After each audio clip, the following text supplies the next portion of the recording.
নমস্কার, আপনারা দেখছেন সময় কলকাতা। আজকে দেশে অষ্টাদশ নির্বাচন শুরু হয়েছে এবং সকাল থেকে ভোট গ্রহণ শুরু হয়েছে এবং সেই সঙ্গে এটা বলা যেতে পারে প্রায় 21টি রাজ্য এবং কেন্দ্রশাসিত অঞ্চল মিলিয়ে 102টি ভোট গ্রহণ কেন্দ্রে ভোট গ্রহণ শুরু হয়েছে এবং সেক্ষেত্রে ভোট গ্রহণ যে সকাল থেকে চলছে এবং বিক্ষিপ্তভাবে কিছু গণ্ডগোলের খবর আমাদের কাছেও এসেছে এবং সেই সঙ্গে এটাও বলা যেতে পারে আমাদের রাজ্যে 3টি কেন্দ্রে ভোট গ্রহণ চলছে এবং সেই সঙ্গে আলিপুরদুয়ার, কোচবিহার এবং জলপাইগুড়ি এবং কোচবিহারে মূলত সকাল থেকে কিন্তু বিক্ষিপ্তভাবে গণ্ডগোলের খবর চলে আসছে এবং সেই সঙ্গে আপনাদের কিছু আপডেট প্রথমেই আমি দিয়ে রাখি এবং যে আপডেটগুলো যে সকালবেলাতেই দেখা গিয়েছে যে ময়নাগুড়ি বুথের মধ্যে পোলিং এজেন্টকে মারধরের অভিযোগ উঠেছে এবং আক্রান্ত এজেন্ট হাসপাতালে এখনও পর্যন্ত চিকিৎসাধীন এবং কোচবিহারের চান্দামারিতে তৃণমূল বিজেপি সংঘর্ষ হয়েছে এবং সংঘর্ষে মাথা ফেটেছে তৃণমূল কর্মীর। কোচবিহারের রাজখাড়ায় তৃণমূল ক্যাম্প অফিস ভাঙচুর হয়েছে, সকাল থেকেই উত্তপ্ত হয়েছে। যেরকম কোচবিহারের দিনহাটায় উদ্ধার হয়েছে তাজা বোমা এবং বিজেপির বুথ সভাপতির বাড়ির সামনে বোমা উদ্ধার হয়েছে এবং সেই সঙ্গে ভোটের ডিউটিতে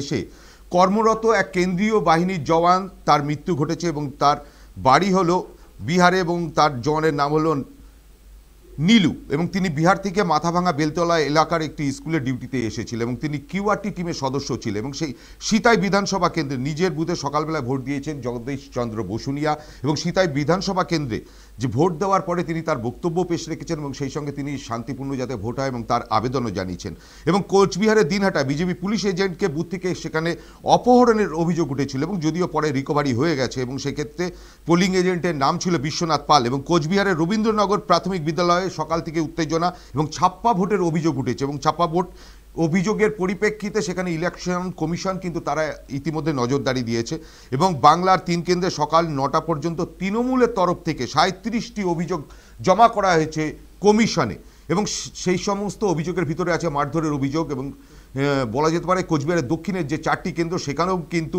পোলিং এজেন্টকে ঢুকতে বাধা দেওয়ার অভিযোগ উঠেছে এবং সেই অভিযোগ উঠেছে কিন্তু বিজেপির বিরুদ্ধে এবং কোচবিহারের রবীন্দ্রনগর প্রাথমিক বিদ্যালয়ে ব্যাপক উত্তেজনা দেখা দিয়েছে এবং ব্যাপক ছাপ্পা ভোটের অভিযোগ উঠেছে। ওয়েব কাস্টিং দেখে কমিশন জানিয়েছে ভোট প্রক্রিয়া কিন্তু সেখানে স্বাভাবিকভাবেই চলছে এবং সকালে সমস্ত রাজনৈতিক দলের যারা নেতাকর্মী তারা প্রত্যেকেই কিন্তু সকালবেলায় ভোট গ্রহণ কেন্দ্রে তাদের নিজের ভোট তারা দিতে চলে গিয়েছেন। এই সঙ্গে বলা যেতে পারে রাজ্যের বিভিন্ন প্রান্তে শুধু 3খানা যে কেন্দ্র সেই কেন্দ্রেই শুধুমাত্র ভোট গ্রহণ হচ্ছে তা নয়, দেশের 102টি কেন্দ্রেও সেখানেও ভোট গ্রহণ হচ্ছে এবং সেই ভোট গ্রহণ সকাল থেকে বিভিন্ন জায়গায় গণ্ডগোলের বিক্ষিপ্ত ঘটনার খবর আমাদের কাছে এসে পৌঁছলেও এবং সেই সমস্ত বিষয় নিয়ে আমরা আলোচনা করব এবং আলোচনায় ইতিমধ্যে আমাদের স্টুডিওতে এসে উপস্থিত হয়েছেন যে কংগ্রেসের তরফ থেকে এখানে নীলাভ ব্যানার্জি এবং সেই সঙ্গে বিজেপির তরফ থেকে এসছে তাপস মিত্র এবং তৃণমূলের তরফ থেকে জয় দাস এবং আমাদের সঙ্গে আলোচনায় অংশগ্রহণ করেছেন আমাদেরই সাংবাদিক এবং পুরন্দর চক্রবর্তী এবং পুরন্দরবাবু আপনাকেও সবাইকে আমাদের অনুষ্ঠানে স্বাগত। এবং যে বিষয়টা সকাল থেকে যে কোচবিহার যে উত্তপ্ত হয়ে উঠছে এবং উত্তপের যে আজ অর্থাৎ আমরা আগের যে অতীতে আমরা যে ভোট দেখেছি অর্থাৎ পঞ্চায়েত ভোট দেখেছি, বিধানসভা ভোট দেখেছি, সেখানেও বিধানসভা ভোটের সময়ও কিন্তু কার্যত কোচবিহার উত্তপ্ত হয়ে উঠেছিল এবং শীতলকুচি দিনহাটা বলাই যেতে পারে সেখানে উত্তাপের একটা আলাদা আঁচ পড়েছিল। এই ক্ষেত্রে দাঁড়িয়ে আমি প্রথমে একটু পুরুর কাছে যাব, পুরন্দরের কাছে এবং পুরন্দরের কাছে যে আমি যে প্রশ্নটা আমি করতে যাচ্ছি, পুরন্দর এই 3টে যে ভোট গ্রহণ কেন্দ্র চলছে এবং 3টে জায়গায় যে 3টে কেন্দ্রে ভোট চলছে এবং সেই ভোটের অতীতের যে বিশ্লেষণ এবং অতীতের যে পরিস্থিতি ছিল এবং বর্তমান যে এখনও পর্যন্ত ভোট গ্রহণ যতটুকুনি হয়েছে এবং যে গণ্ডগোলের যে ধারা সেই জায়গাটার ধারায় কোনো কি পার্থক্য এবং নিরাপত্তা যে নির্বাচন কমিশনের যে নিরাপত্তার একটা বলয়ে মুড়ে রাখার ব্যবস্থা করা হয়েছিল সেটাকে কোনো জায়গায় কি মনে হচ্ছে কোনো গাফিলতি আছে বা ঠিকঠাকই চলছে, কি মনে হয় তোমার? তুমি বেশ কয়েকটা প্রশ্ন একসঙ্গে ছুড়ে দিলে। প্রথমে আমি বলবো যে আজকে ভোট হচ্ছে 3টে জায়গায়, বঙ্গের 3টে জায়গায়, 102টি লোকসভা কেন্দ্রের মধ্যে বঙ্গের ভোট উত্তরবঙ্গের 3টি জায়গায় অর্থাৎ কোচবিহার, জলপাইগুড়ি, আলিপুরদুয়ার। এখানে কিন্তু আগে থেকেই বলা হয়েছিল কোচবিহার অত্যন্ত স্পর্শকাতর। আমরা যদি ভোটের দিকে তাকাই এবং বিগত ভোটের দিকে তাকাই তাহলে দেখব যে কোচবিহারের যে 7টি বিধানসভা কেন্দ্র রয়েছে সেখানে কিন্তু বিজেপির প্রাধান্য রয়েছে। 2021 সালের বিধানসভা নির্বাচনে সেরকমই রয়েছে, কিন্তু 2019 সালে আমরা যদি দেখি তাহলে নিশীথ প্রামাণিক কিন্তু খুব বেশি মার্জিনে জেতেননি। কিন্তু এখানে কতগুলো ফ্যাক্টর কাজ করছে কোচবিহারের সঙ্গে যদি আমি পাশাপাশি রাখি অন্য 2টি কেন্দ্রকে, প্রত্যেকটি জায়গায় আমরা যদি দেখি রাজবংশী ভোটের প্রভাব কিন্তু অত্যন্ত বেশি। এবং কোচবিহার আমরা জানি গ্রেটার কোচবিহারের দাবিতে জিসিপিএ রয়েছে, সেখানে এই যে জিসিপিএর যে নেতারা তারা কিন্তু অত্যন্ত একটা বড় ভূমিকা নিতে চলেছেন। আমরা যদি দেখি নগেন্দ্র রায় বা অনন্ত মহারাজ নামে যাকে চিনি, তিনি বিজেপির সাংসদ রাজ্যসভার, তাকে কিন্তু প্রত্যেকটি বিজেপির সভায় দেখা যাচ্ছে, অথচ তিনি সরব হচ্ছেন না। এটা একটা ইস্যু যে তাঁর সমর্থকরা কিন্তু নেই, তার বিলাসবহুল জীবনযাত্রা এবং বিভিন্ন কারণে দেখা গেছে যে কোচবিহারে কিছু এই যে অনন্ত মহারাজের অনুগামী তারা কিন্তু বিজেপি থেকে সরে এসছেন।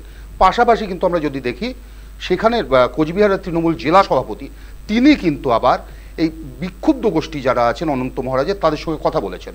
তারা মুখে বলছেন যে কি যে কোচবিহারে যে এই যে বিষয়গুলো রয়েছে সেখানটায় তারা মূলত কতগুলো ডিমান্ড তাদের ছিল। আমরা যদি দেখি চিলা রায়, সেনাপতি চিলা রায়, বীর যোদ্ধা চিলা রায়, তার কথা তুলে আনা হচ্ছে, তাকে সম্মান জানানো হচ্ছে না। বিজেপির আমলে কর্মসংস্থান নারায়ণী সেনার কথা বলা হচ্ছে। এই ইস্যুগুলো কিন্তু কোচবিহারে অত্যন্ত প্রবল। সেই জায়গায় দাঁড়িয়ে কিন্তু বংশীবদন বর্মন, যদিও তিনি জলপাইগুড়ি কেন্দ্রেই মূলত ভোট প্রচার করছেন, তিনিও কিন্তু এই জিসিপিএর নেতা বা রাজবংশী নেতা, সেখানে দাঁড়িয়ে রাজবংশী ভোট একটা ফ্যাক্টর হতে চলেছে কোচবিহার এবং অবশ্যই আলিপুরদুয়ারে। কোচবিহারে 35% রাজবংশী ভোট রয়েছে, আলিপুরদুয়ারে রয়েছে 40%, জলপাইগুড়িতেও ধূপগুড়ি এলাকা রাজবংশীদের প্রাধান্য রয়েছে। এই রাজবংশী ভোট কিন্তু 3টে কেন্দ্রেই কাজ করবে।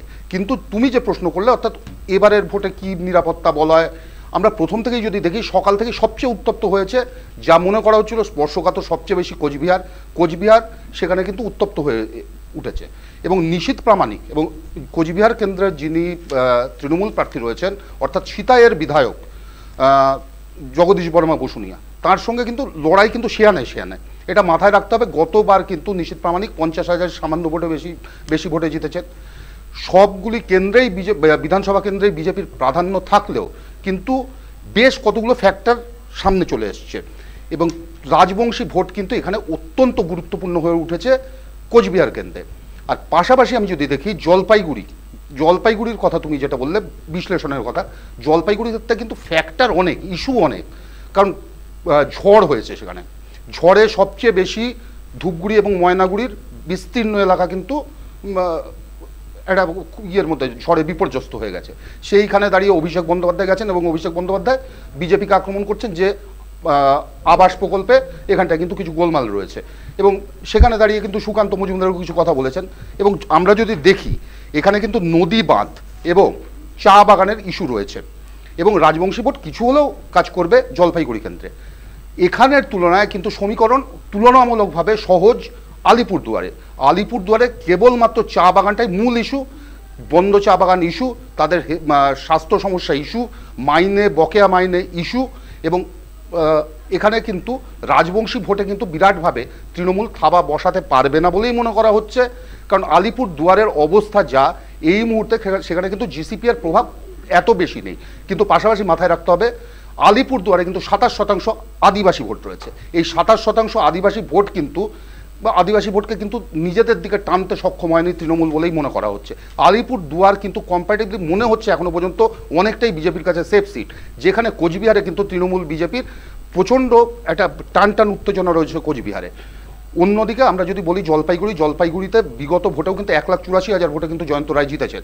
নির্মল রায়, যিনি ধূপগুড়ি থেকে উপনির্বাচনে জিতে এসছেন, তিনি কিন্তু একটা লড়াই দেবেন এবং অনেকগুলো ইস্যু রয়েছে সেখানে। আমি আবার বলছি নদী বাঁধ না হলে ভোট। এই প্রসঙ্গে আমি তাপসদার কাছে একটা বিষয় নিয়ে যাব, যে পুরন্দর যে বিষয়টা বলছিল যে আজকে 27% প্রায় ওখানে আদিবাসী ভোট আছে এবং সেই সঙ্গে বলা যেতে পারে রাজবংশী ভোট ওখানে গ্রেটার কোচবিহারে আন্দোলন দীর্ঘদিন ধরে চলছে এবং এর আগেও আমরা দেখেছি জীবন সিংহ তিনি অন্তরালে থেকে বিভিন্ন সময় বার্তা দিয়েছেন এবং সেটা কার্যত বলা যেতে পারে শাসক দলের বিরুদ্ধেও দিয়েছেন কখনো এবং কখনো বিজেপির বিরুদ্ধেও দিয়েছেন এবং তার যে মূল ক্ষোভ ছিল যে রাজবংশী সম্প্রদায়, সেই সম্প্রদায়কে মূলত পিছিয়ে আরও ফেলে দেওয়ার চেষ্টা করা হচ্ছে এবং তাদের যে দাবি ছিল গ্রেটার কোচবিহারে সেই দাবির মান্যতা পাওয়া যাচ্ছে না। এবং যে যে কথাটা বলছিল পুরন্দর, এবং সেই বিষয়ে দাঁড়িয়ে যদি আমরা দেখি যে রাজবংশী ভোট একটা বড় ফ্যাক্টর এবং এর আগের যে নির্বাচন ছিল সেই নির্বাচনে আমরা দেখেছিলাম যে রাজবংশীদের যে পতাকা, সেই পতাকাটা কালো মূলত হলুদ এবং সেই পতাকাটা কিন্তু বিজেপির পতাকার সঙ্গে সামঞ্জস্যতা রেখে প্রত্যেকটা জনসভায় ছিল। কিন্তু এবারের যে জনসভাগুলো বিজেপির হয়েছে সেই বিজেপির জনসভায় কার্যত সেই হলুদ পতাকা খুব একটা দেখা যায়নি। অর্থাৎ কি রাজবংশীরা কি আপনাদের পাশ থেকে আস্তে আস্তে তাদের দাবি দাবা পাচ্ছে না বলে তারা কি সরে যাচ্ছে? তাদের কি কোনো প্রভাব পড়তে পারে এই ভোটে? কি মনে হয় আপনার? দেখুন, সেরকম কোনো বিষয় না। তাদের বেশ কিছু দাবি আছে স্থানীয় কিছু সমস্যা নিয়ে, এবং তাদের কিছু সম্প্রদায় নিয়েও তাদের অনেক দাবি দেওয়া আছে। এখন যতটা সম্ভব রাষ্ট্রকে প্রাধান্য দিয়ে যতটুকু সম্ভব তাদের সেই দাবি পূরণ করার চেষ্টা চলছে, কিন্তু 100% কোনো দাবি পূরণ করা সম্ভব না কোনো ক্ষেত্রেই। আপনারা দেখেছেন যে এর আগেও আমাদের দার্জিলিংয়ে সমস্যা ছিল, মানে পৃথক রাষ্ট্রের দাবি ছিল। তো সেখানে কেন্দ্রীয় সরকার বিভিন্ন রকমভাবে তাদেরকে বুঝিয়ে বা আমি আপনাকে একটু যদি থামাই, যে এখানে কিন্তু গ্রেটার কোচবিহারের দাবি অবশ্যই রয়েছে, অন্যদিকে কিন্তু জীবন সিংহ যা বিশ্বজিৎ বলল, আমি তো সেখানে যে বিশ্বজিৎ যেটা বললো সেখানে কিন্তু কামতাপুরীদেরও ডিমান্ড রয়েছে একটা জায়গা তো সেই কামতাপুরী বা এই গ্রেটার কোচবিহার দুটো আলাদা আলাদা ডিমান্ড, কিন্তু তার পাশেও তো স্বাস্থ্য সমস্যা বা চিলা রায়ের মূর্তি স্থাপন বা এই রাস্তাঘাটের সমস্যা, অন্যদিকে পাশাপাশি যেটা বারবার বলা হচ্ছে নারায়ণী সেনাতে যে এখানে কর্মসংস্থানের জায়গা, কর্মসংস্থানটা কিন্তু একটা বড় প্রশ্ন হচ্ছে, এবং বিজেপির বিরুদ্ধে এখানে কিন্তু ক্ষোভ রয়েছে। দেখুন বিষয়টা হচ্ছে, আমি যেটা বলছিলাম ওই মানে ওই দিকেই যাচ্ছিলাম, যে এর আগেও পাহাড়েরও অনেক সমস্যা ছিল, তারা পৃথক রাজ্যের দাবি করেছিল, এবং সেখানে সেই দাবির সপক্ষে ওখানে হিংসাত্মক আন্দোলনও হয়েছে, একাধিকবার বন্ধ হয়েছে, লাগাতার বন্ধ হয়েছে। কিন্তু সমস্ত দাবি রাখলেই যে 100% পূরণ করবে সেটা কোনো সরকারই পারে না, বা কেউ কোনো রাজনৈতিক দল হিসেবে সেটা সম্ভব নয়। যতটা সম্ভব তাদেরকে দেশের সংবিধান মোতাবেক এবং দেশের সংবিধানেরকে মান্যতা দিয়ে সেখানকার নাগরিকদের সুখ দুঃখ দেখা কেন্দ্রীয় সরকারের অবশ্যই উচিত। কিন্তু এখানে একটা সমস্যা যেটা রয়েছে, উত্তরবঙ্গ আমরা স্বীকার করি যে পশ্চিমবঙ্গের অন্যান্য জায়গার তুলনায় উত্তরবঙ্গ অনেক পিছিয়ে আছে, এবং এই পিছিয়ে থাকার একমাত্র কারণ শাসক দল বামপন্থী আমলেও যেভাবে উত্তরবঙ্গকে বঞ্চিত করা হয়েছে বিভিন্ন ক্ষেত্রে, ঠিক সেই রকম বর্তমানে তৃণমূল কংগ্রেস পশ্চিমবঙ্গে ক্ষমতা আছে, দীর্ঘ 13 বছরের উপর হয়ে গেল। উত্তরবঙ্গ নিয়ে যে সমস্যাগুলো রয়েছে সেই সমস্যার ব্যাপারে রাজ্য সরকার সদর্থক ভূমিকা নেয়নি, যার জন্য সেখানে একটা সমস্যা তৈরি হয়ে রয়েছে। এবং কেন্দ্রীয় সরকার চাইলেই রাজ্যকে সাইড করে রেখে বা রাজ্যকে অন্ধকারে রেখে সেখানে উন্নয়ন করতে পারে না। করতে গেলে রাজ্য এবং কেন্দ্রের মধ্যে সমন্বয় রেখে সেখানে উন্নয়ন করা উচিত। আমি বারংবার এর আগেও বলেছি যে সেখানকার উন্নয়নের যে যতটুকু হওয়ার কথা ছিল সেই উন্নয়ন কিন্তু সেইভাবে উত্তরবঙ্গের মানুষ পায়নি, তারা বঞ্চিত হয়ে আছে, যার জন্য বিভিন্ন রকমভাবে ওখান থেকে পৃথক রাজ্যের দাবি উঠছে। কামতাপুরীরা একটা সময় দাবি তুলেছে, রাজবংশীরাও তারা পৃথক চিন্তাভাবনা করছে। তো এই চিন্তাভাবনা আসবে কেন? আজকে সেখানে যদি উন্নয়ন সঠিকভাবে হতো। একটা অদ্ভুত একটা বিষয় দেখা গিয়েছিল, যেখানে যে কামতাপুরী অর্থাৎ কে এলো কামতাপুরী লিবারেশন অর্গানাইজেশনের জীবন সিংহ, এবং তিনি কিন্তু বিগত যে 7খানা ভিডিও তিনি পোস্ট করেছিলেন, সে পোস্টে কিন্তু এটা দেখা গিয়েছিল যে তৃণমূল কংগ্রেসকে কার্যত কাট করায় তিনি দাঁড় করিয়ে দিয়েছেন, এবং দাঁড় করানোর পরে সেক্ষেত্রে দেখা গিয়েছিল যে তিনি বিজেপির প্রশংসা ভূয়সী প্রশংসা শুরু করেছিলেন। প্রথম দিকে ছিল তিনি বিজেপির বিরুদ্ধে বলছিলেন, পরবর্তী ক্ষেত্রে ঠিক নির্বাচনের প্রাককালে দেখা গেল যে তিনি তৃণমূলকে কাঠগড়ায় দাঁড় করিয়ে তিনি কিন্তু বিজেপির পক্ষে গেলেন। এর ভিতর কি কোনো ইকুয়েশন আছে? ইকুয়েশন দেখুন, আমি প্রথমেই বলেছি যে কোনো রকম দেশের বা রাজ্যের কোনো ক্ষতি হোক এই রকম কাজ ভারতীয় জনতা পার্টির সরকার বা তার দল করবে না। কখনোই সেই দাবিকে, অনৈতিক দাবিকে সমর্থন আমরা করব না। আমরা রাষ্ট্রের স্বার্থে কাজ করি এবং রাষ্ট্রের প্রতিটি মানুষের যাতে সুখে স্বাচ্ছন্দ্যে থাকতে পারে এবং তাদের কোনো বঞ্চনার শিকার না হয়, এটা ভারতীয় জনতা পার্টির মূল লক্ষ্য বা উদ্দেশ্য। সেটাকে সামনে রেখে এই প্রতিবন্ধকতা যে তৈরি হয়েছে সেখানকার উন্নয়নের ক্ষেত্রে, সেই প্রতিবন্ধকতাটা তৈরি হয়েছে যেহেতু বিপরীতমুখী একটা সরকার, যারা একটাই কাজ কেন্দ্রকে দোষারোপ করা আর কেন্দ্রের কাছ থেকে শুধু টাকা নিয়ে সেই টাকা নিয়ে সঠিকভাবে সেইখানকার মানুষের উন্নয়নের জন্য তারা খরচ না করা, যার ফলেই এই সমস্যাটা তৈরি হচ্ছে। আপনি বলছেন এই দাবিকে প্রাধান্য দেওয়া হবে না, তৃণমূলও কিন্তু কোথাও এই পৃথক রাজ্যের দাবিকে মান্যতা দিচ্ছে না, এটা মাথায় রাখতে হবে। কিন্তু অন্যদিকে আপনি যে বলছেন যে বিজেপি কোথাও দেবে না, কিন্তু জন বার্লা এর আগে কিন্তু উত্তরবঙ্গের ক্ষেত্রে তিনি কিন্তু পৃথক একটা রাজ্যের কথা দাবি তুলেছিলেন। তিনি দাবি তুলতেই পারে এবং তিনি পরবর্তীকালে দাবি তুলেছিলেন, কিন্তু দল সেটা অনুমোদন করেনি। জন বার্লা তার ব্যক্তিগতভাবে তিনি দাবি তুলতেই পারেন, তিনি সেখানকার সমস্যায় জর্জরিত এবং সেখানকার মানুষ সমস্যা জর্জরিত, সেই সব কথা চিন্তা করে তিনি দাবি তুলেছিলেন। এবং তিনি কিন্তু বক্তব্যে এটাও পরিষ্কারভাবে বলেছিলেন যখন লাস্ট তিনি বক্তব্য দিয়েছিলেন যে জনগণ যদি আমার কাছে দাবি জানায় আমার সেখানে আমি বলতে বাধ্য, আমি জনগণের কাছে দায়বদ্ধ, এই বক্তব্য তিনি রেখেছিলেন। শুনুন, ভারতীয় জনতা পার্টি কোনো, আমি প্রথমেই বলছি, ভারতীয় জনতা পার্টি কোনো আঞ্চলিক দল নয়।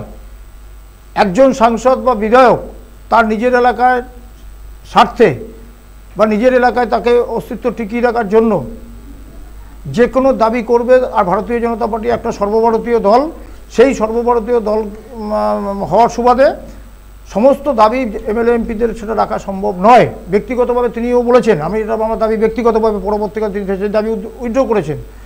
তা সর্বভারতীয় দল হওয়ার সুবাদে যেরকম কংগ্রেস অনেক দাবি পূরণ করতে পারেন না তাদের সংসদে বিভিন্ন রাজ্যে, ঠিক সেই রকমভাবেই আমরাও আমাদের সাংসদ বিধায়ক প্রয়োজন আছে, কেননা তারা বঞ্চনা শিকার। আমি প্রথমেই বলেছি এই বঞ্চনা তখনই থাকবে না সেখানকার মানুষের যদি, গরিব মানুষের এবং আদিবাসী মানুষের যদি সেখানে সমস্যার সমাধান হয়। যেরকম একটা সময় আমি একটা উদাহরণ দিচ্ছি, যে মাওবাদী সমস্যা ছিল আমাদের ছত্তিশগড় বা বিভিন্ন রাজ্যে, সেই সেখানকার কেন্দ্রীয় সরকার সেখানে এমন উন্নয়ন করেছে এবং সেখানকার রাজ্যে ভারতীয় জনতা পার্টি সরকার হওয়ার সুবাদে ডবল ইঞ্জিনের সরকার ছিল। সেই সমস্যা গ্রামে গ্রামে আদিবাসী মানুষ এবং বনাঞ্চলে যে সমস্ত মানুষরা ছিলেন আদিবাসী মানুষ, তাদেরকে উন্নয়ন করা হয়েছে, তাদেরকে বিনা পয়সায় খাদ্যদ্রব্য বন্টন থেকে শুরু করে তাদেরকে কর্মসংস্থানের সুযোগ করে দেওয়ার জন্য আজকে সেখানে মাওবাদী সমস্যা নেই এবং সেখানে কোনো বিচ্ছিন্নবাদী শক্তি সেখানে মাথা চালাতে পারছে না। মাওবাদী সমস্যা নেই, গতকালকেই সে মাওবাদী কাউন্টার অপারেশন হয়েছে, বহু মাওবাদী হবে সমস্যা। দেখুন এখন একটা সময়, এখন তারা সেখানকার মানুষের জনগণের সমর্থন পাচ্ছে না, যার জন্য মাওবাদীরা এখন কি করছে, চোরাগোপ্তাভাবে সামরিক বাহিনীর উপর, কেন্দ্রীয় বাহিনীর উপর, পুলিশের উপর তারা আক্রমণ করছে এবং তাদেরকে চোরের মতন তাদেরকে হত্যা মানে করছে, লুকোচুরি খেলে তাদেরকে গুলি করে মেরে ফেলা করছে, বোমাবাজি করা হচ্ছে। কিন্তু আগে যে সমস্যা ছিল, যে সমর্থন ওখানকার মাওবাদীরা তৈরি করেছিল, সেই সমস্যা সেখানকার সাধারণ গরিব মানুষের সেই সুযোগ নিয়ে, দারিদ্রতার সুযোগ নিয়ে সেখানে কিন্তু কেন্দ্রীয় সরকার আসার পরে মোদিজি যে উন্নয়ন করেছেন, যার জন্য সেই মাওবাদী সমস্যা সেখানে মিটে গেছে। আমরা বলতে সেই উত্তরবঙ্গ ঠিক একই সমস্যা, সেখানকার মানুষরা দীর্ঘদিন ধরে বঞ্চিত, যার জন্য তারা সেই উন্নয়ন সেটা সেভাবে দেখেনি, যার ফলে সেটা যদি বলেন না দীর্ঘ দেখুন সেই সুযোগটা, এবং সেখানে যদি রাষ্ট্র, বৈদেশিক রাষ্ট্র সেখানে যদি পেছন দিক দিয়ে মদত দেয়, যদি বলেন তাহলে সেক্ষেত্রে তো এটাও বলা যাবে যে আজকে পশ্চিমবঙ্গের যে মাওবাদী সমস্যা ছিল সেই সমস্যাটাও তাহলে কেটে গেছে। তার মানে কি এটাও আপনি স্বীকার করে নেবেন যে রাজ্যের যারা মুখ্যমন্ত্রী বা শাসক দল যারা আছে তারা সেই প্রান্তিক পশ্চিমবঙ্গের মাওবাদী যে সমস্যা ছিল, পশ্চিমবঙ্গে যে মাওবাদী সমস্যা ছিল, সেখানে বামপন্থী সরকার থাকার ফলে সেই মাওবাদীদের বিভিন্নভাবে যখন তারা ব্যাকফুটে চলে যাচ্ছিল, তখন এই মাওবাদীদের কাজে লাগিয়ে এখানকার সাধারণ মানুষকে তাদেরকে হত্যা করা হয়েছিল এবং তাদেরকে বিভিন্ন ছোট ছোট দাবি নিয়ে এবং সামরিক বাহিনীর উপর, পুলিশের উপর তারা আক্রমণ করেছিল। সুতরাং এখন বামপন্থী জামানা পশ্চিমবঙ্গে শেষ বলে এখানকার মাওবাদী সমস্যা মিটে গেছে। কিন্তু এখানে দারিদ্রতার যে মানে যে পরিস্থিতি, তার সঙ্গে ছত্তিশগড় বা অন্যান্য রাজ্যের সেখানকার সাধারণ মানুষের পরিস্থিতি মেলে না এবং উন্নয়নের কাজ শুরু হয়েছে। মোদিজি চেষ্টা করছেন ভারতীয় জনতা পার্টি সরকারকে যাতে গরিব মানুষদের স্বার্থে সেখানকার নিপীড়িত একদম প্রান্তিক মানুষের কাছে সেই সমস্ত কেন্দ্রীয় সরকারের সুযোগ সুবিধা যদি পৌঁছায়, আমার মনে হয় আগামী দিনে কোনো সমস্যাই থাকবে না। সুতরাং এবং দরকার কেন্দ্র এবং রাজ্যে একই সরকার, যেটাকে আমরা বলি ডবল ইঞ্জিনের সরকার। ডবল ইঞ্জিনের সরকার যখন হবে তখন রাজ্যের দাবি মেনে কেন্দ্রীয় সরকার সেখানে উন্নয়ন করবে, আর সেই উন্নয়ন যেদিনকে হবে সেদিনকে আর জয়দার কাছে যাব। উনি বলছেন ডবল ইঞ্জিনের সরকার হলে তাহলে উন্নয়ন হবে। তার মানে কি আপনাদের এখানে কোনো আপনারা এখন শাসক দলে রয়েছেন, আপনারা এতদিন ধরে সরকার চালাচ্ছেন, তার মানে কি আপনাদের এখানে কোনো উন্নয়ন হয়নি? ডাবল ইঞ্জিন আসলেই তবেই উন্নয়ন হবে? ডাবল ইঞ্জিন সরকার ভারতবর্ষব্যাপী যা উন্নয়ন করেছে সেটা মানুষ চোখে দেখতে পাচ্ছে। উন্নয়ন, ইলেকট্রিক্যাল বন্ড, তারপরে আরও বিভিন্ন রকম পিএম কেয়ার ফান্ডের কোনো হিসেব নেই। আচ্ছা, আর বাংলায় উন্নয়ন হয়েছে কিনা তার জলজান্ত উদাহরণ হচ্ছে মাওবাদী সমস্যা। বামপন্থী আমলে উনি ভুল বললেন, বামপন্থীরা ছিল বলে এখানে মাওবাদী ছিল, কথাটা একদমই ভুল। সেই সময় জঙ্গল মহলে যে সমস্ত মানুষ খুন হচ্ছিলেন সবই বামপন্থী সিপিএম ফরওয়ার্ড ব্লকের মানুষজন। আজকে মমতা ব্যানার্জি আসার পরে কিষাণজিকে হত্যার মধ্য দিয়ে আজকে বামপন্থী মাওবাদী সমস্যা একদমই সমূলে বিনাশ করেছেন। শুধু কিষাণজির মধ্য দিয়ে নয়, সেই এলাকায় যথেষ্ট পরিমাণ ডেভেলপমেন্ট করেছেন বলে মমতা, সেখানকার স্থানীয় মানুষ আর মাওবাদীদের দিকে ভেড়েনি। এই কারণে উন্নয়নের কারণেই আজকে কিন্তু বাংলা থেকে মাওবাদীরা মোটামুটি এখন একদম বিদায় নিয়েছে। আমরা যে কামতাপুরী লিবারেশন অর্গানাইজেশনের কথা বলছিলাম তারই প্রধানের আমরা একটু বক্তব্যটা শুনে নেবো। আজকেই তার একটা বক্তব্য পেশ হয়েছে, যদি বক্তব্যটা আমাদের পিসিআর থেকে আমি অনুরোধ করবো চালানোর জন্য। আইসা পার্লামেন্টারি ইলেকশনত আমরা কামতাপুর লিবারেশন অর্গানাইজেশন কেলো আর ভারত সরকারের মাজত চলি থাকা শান্তি আলোচনা দূরত্ব মিনিংফুল আর সাকসেসফুল করিবার অর্থাৎ কামতাপুর স্টেট কামতাপুরি ভাষার স্বীকৃতি আর এসটিকরণের দাবিত নরেন্দ্র মোদীজির নেতৃত্বত বিজেপি মনোনীত প্রার্থীগেলাক ভোট দিয়া জয়যুক্ত করিবার সিদ্ধান্ত গ্রহণ করেছো। মুই কামতাপুরের শোক জনগণক জাতি ধর্ম বর্ণ দলম নির্বিশেষে সকাকে হাত জোর করি আবেদন করং যে তোমা গেলা অবিভক্ত কামতাপুর অর্থাৎ অসম উত্তরবঙ্গ আর বিহারের পূর্ণিয়া কাটিহারের বিজেপি মনোনীত প্রার্থীগেলা ভোট দিয়া জয়যুক্ত করিয়া নরেন্দ্র মোদীজির হাত শক্ত করিবেন। আমি নীলাভ ব্যানার্জির কাছে যাব। নীলাভ, আজকে যে এই যে জীবন সিংহের যে বক্তব্য, আমরা এতদিন দেখেছিলাম জীবন সিংহ তার দাবি দাবার নিয়ে আমাদের রাজ্যের শাসক দল কেন্দ্রের শাসক দল উভয় দলকেই আক্রমণ করত এবং তাদের বক্তব্য ছিল তাদের দাবি দেওয়া। আজকে তো সরাসরি একদম ভোটের জন্য তিনি আবেদন জানিয়ে দিলেন এবং সেটা বিজেপির ইন ফেভার অফ বিজেপি দিয়ে দিলেন। সেক্ষেত্রে আপনার কি বক্তব্য? না দেখুন, প্রথমত আমি নমস্কার জানাচ্ছি সকল দর্শক বন্ধুকে। এখানে আমরা দেখছি যে আলোচনাটা হচ্ছে আজকে 102টো লোকসভা সিট সারা দেশে এবং 3টে লোকসভা সিট পশ্চিমবঙ্গে, জলপাইগুড়ি, আলিপুরদুয়ার, কোচবিহার। আপনারা যে আলোচনাটা করছেন শুধু তৃণমূল আর বিজেপিকে নিয়ে। কোচবিহারে তো বামফ্রন্ট সমর্থক জাতীয় কংগ্রেসের প্রার্থী আছে, তাকে তো আপনারা আলোচনায় ঢোকাচ্ছেন না। আপনারা জলপাইগুড়িতে যে বামফ্রন্টের যিনি প্রার্থী আছেন জোটে তাকে ঢোকাচ্ছেন না। আলিপুরদুয়ারে বামফ্রন্টের প্রার্থী আছে জোটে, তাকে অবশ্যই আসবে আলোচনা করে। সেইখানে আপনারা প্রসঙ্গ উত্থাপিত হয়েছে বলে এটা আমি একটা কথা বলতে পারি লীলাবাবু, একটা কথা বলতে পারি।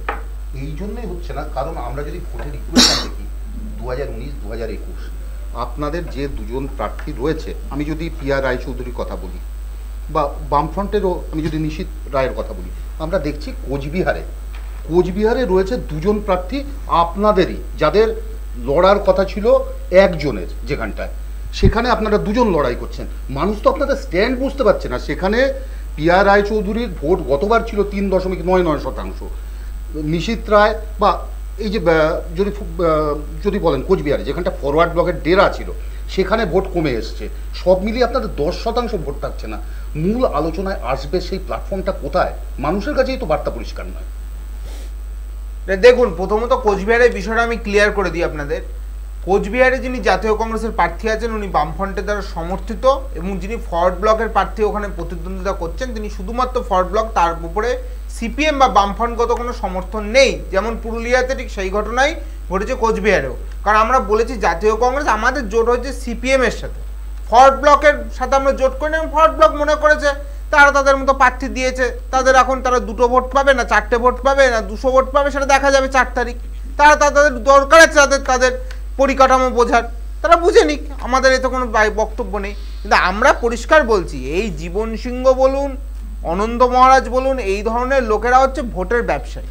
এরা প্রথমত একটা জাতিকে ভুল বোঝাচ্ছে, বুঝিয়ে সেই জাতিকে ইনফ্লুয়েন্স করার চেষ্টা করছে এবং সেইটাকে সামনে রেখে কখন কীভাবে তৃণমূলের থেকে টাকা নেওয়া যায়, কীভাবে বিজেপির থেকে টাকা নেওয়া যায়, কীভাবে রাজ্যসভার সাংসদ হওয়া যায়, এই ধরনের লোকরা হচ্ছে আবর্জনা।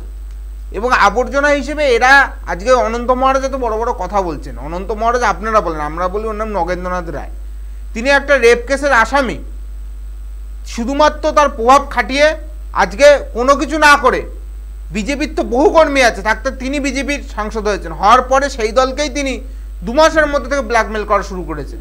তাহলে এই ধরনের লোকের কথার অর্থ বা এই জীবন সিংহদের কথার অর্থ আমরা কিছু মনে করি না। আর রইল পয়েন্ট নাম্বার 2, কোচবিহার নিয়ে যখন আপনারা আলোচনা করছেন দেখছি কিছু কিছু ঘটনা দেখতে পাচ্ছি বা কিছু ঘটনা আপনাদের মাধ্যমে শুনতে পেলাম সকাল থেকে। যে তৃণমূল নাকি নির্বাচন কমিশনে অভিযোগ জানাচ্ছে তৃণমূলের বুথ এজেন্ট বসতে পারছে না। তাহলে ভেবে দেখুন, রাজ্যের শাসক দল 3-3বারের জেতা সরকার, তাদের আজকে কি অবস্থা, বুথে এজেন্ট দিতে পারছে না, তাদের আজকে নির্বাচন কমিশনের দরজায় ঠকঠক করতে হচ্ছে। এখানে আমি একটা ছোট্ট কথা বলবো, একটা গান আছে না, চিরদিন কাহারও সমান নাই যায়। এই ঘটনাটা শুনে আমাদের একটা পৌরসভার পঞ্চায়েত ভোটের কথা মনে পড়ে যাচ্ছিল। পঞ্চায়েত ভোটে যখন বুথ লুট হয়, আমাদের কর্মীদের মারে, বাড়িতে বোম মারে, তখন আমরাও নির্বাচন কমিশনকে বলি কিচ্ছু হয় না। এখনো কি হচ্ছে না হচ্ছে জানি না, এটা কেন্দ্রীয় নির্বাচন কমিশন এইটুকুনি আস্থা আছে, নিশ্চয়ই ব্যবস্থা নেবে। তৃণমূলের কোনো কর্মী আক্রান্ত হলে খুব নিন্দাজনক ঘটনা, তার বিরুদ্ধে অবশ্যই নেবে। কিন্তু তৃণমূলের পায়ের তলার মাটি যে সরে গেছে এবং সাধারণ মানুষের আর কোনো সমর্থন নেই, এটা তো পরিষ্কার। আজকে আমরা একটু দেখে নেব যে ভেটাগুড়িতে টিএমসির ব্লক প্রেসিডেন্ট তিনি আক্রান্ত হয়েছেন এবং সেই পরিপ্রেক্ষিতে শান্তনু সেন তিনি কি বলেছেন আমরা একটু শুনে নেব।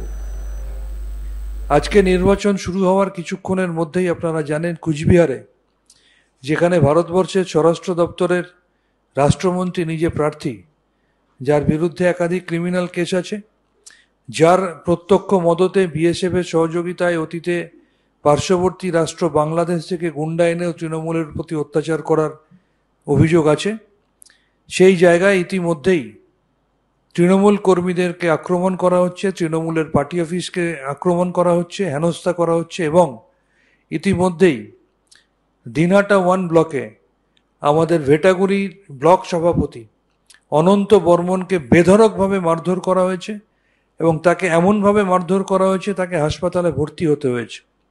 ইতিমধ্যেই তারা মানুষের সমর্থন পাবে না সেটা বুঝতে পেরে নির্বাচনের প্রথম সময় থেকেই তারা সন্ত্রাসকে হাতিয়ার করেছে। আমরা নির্বাচন কমিশনকে বিষয়টি জানিয়েছি।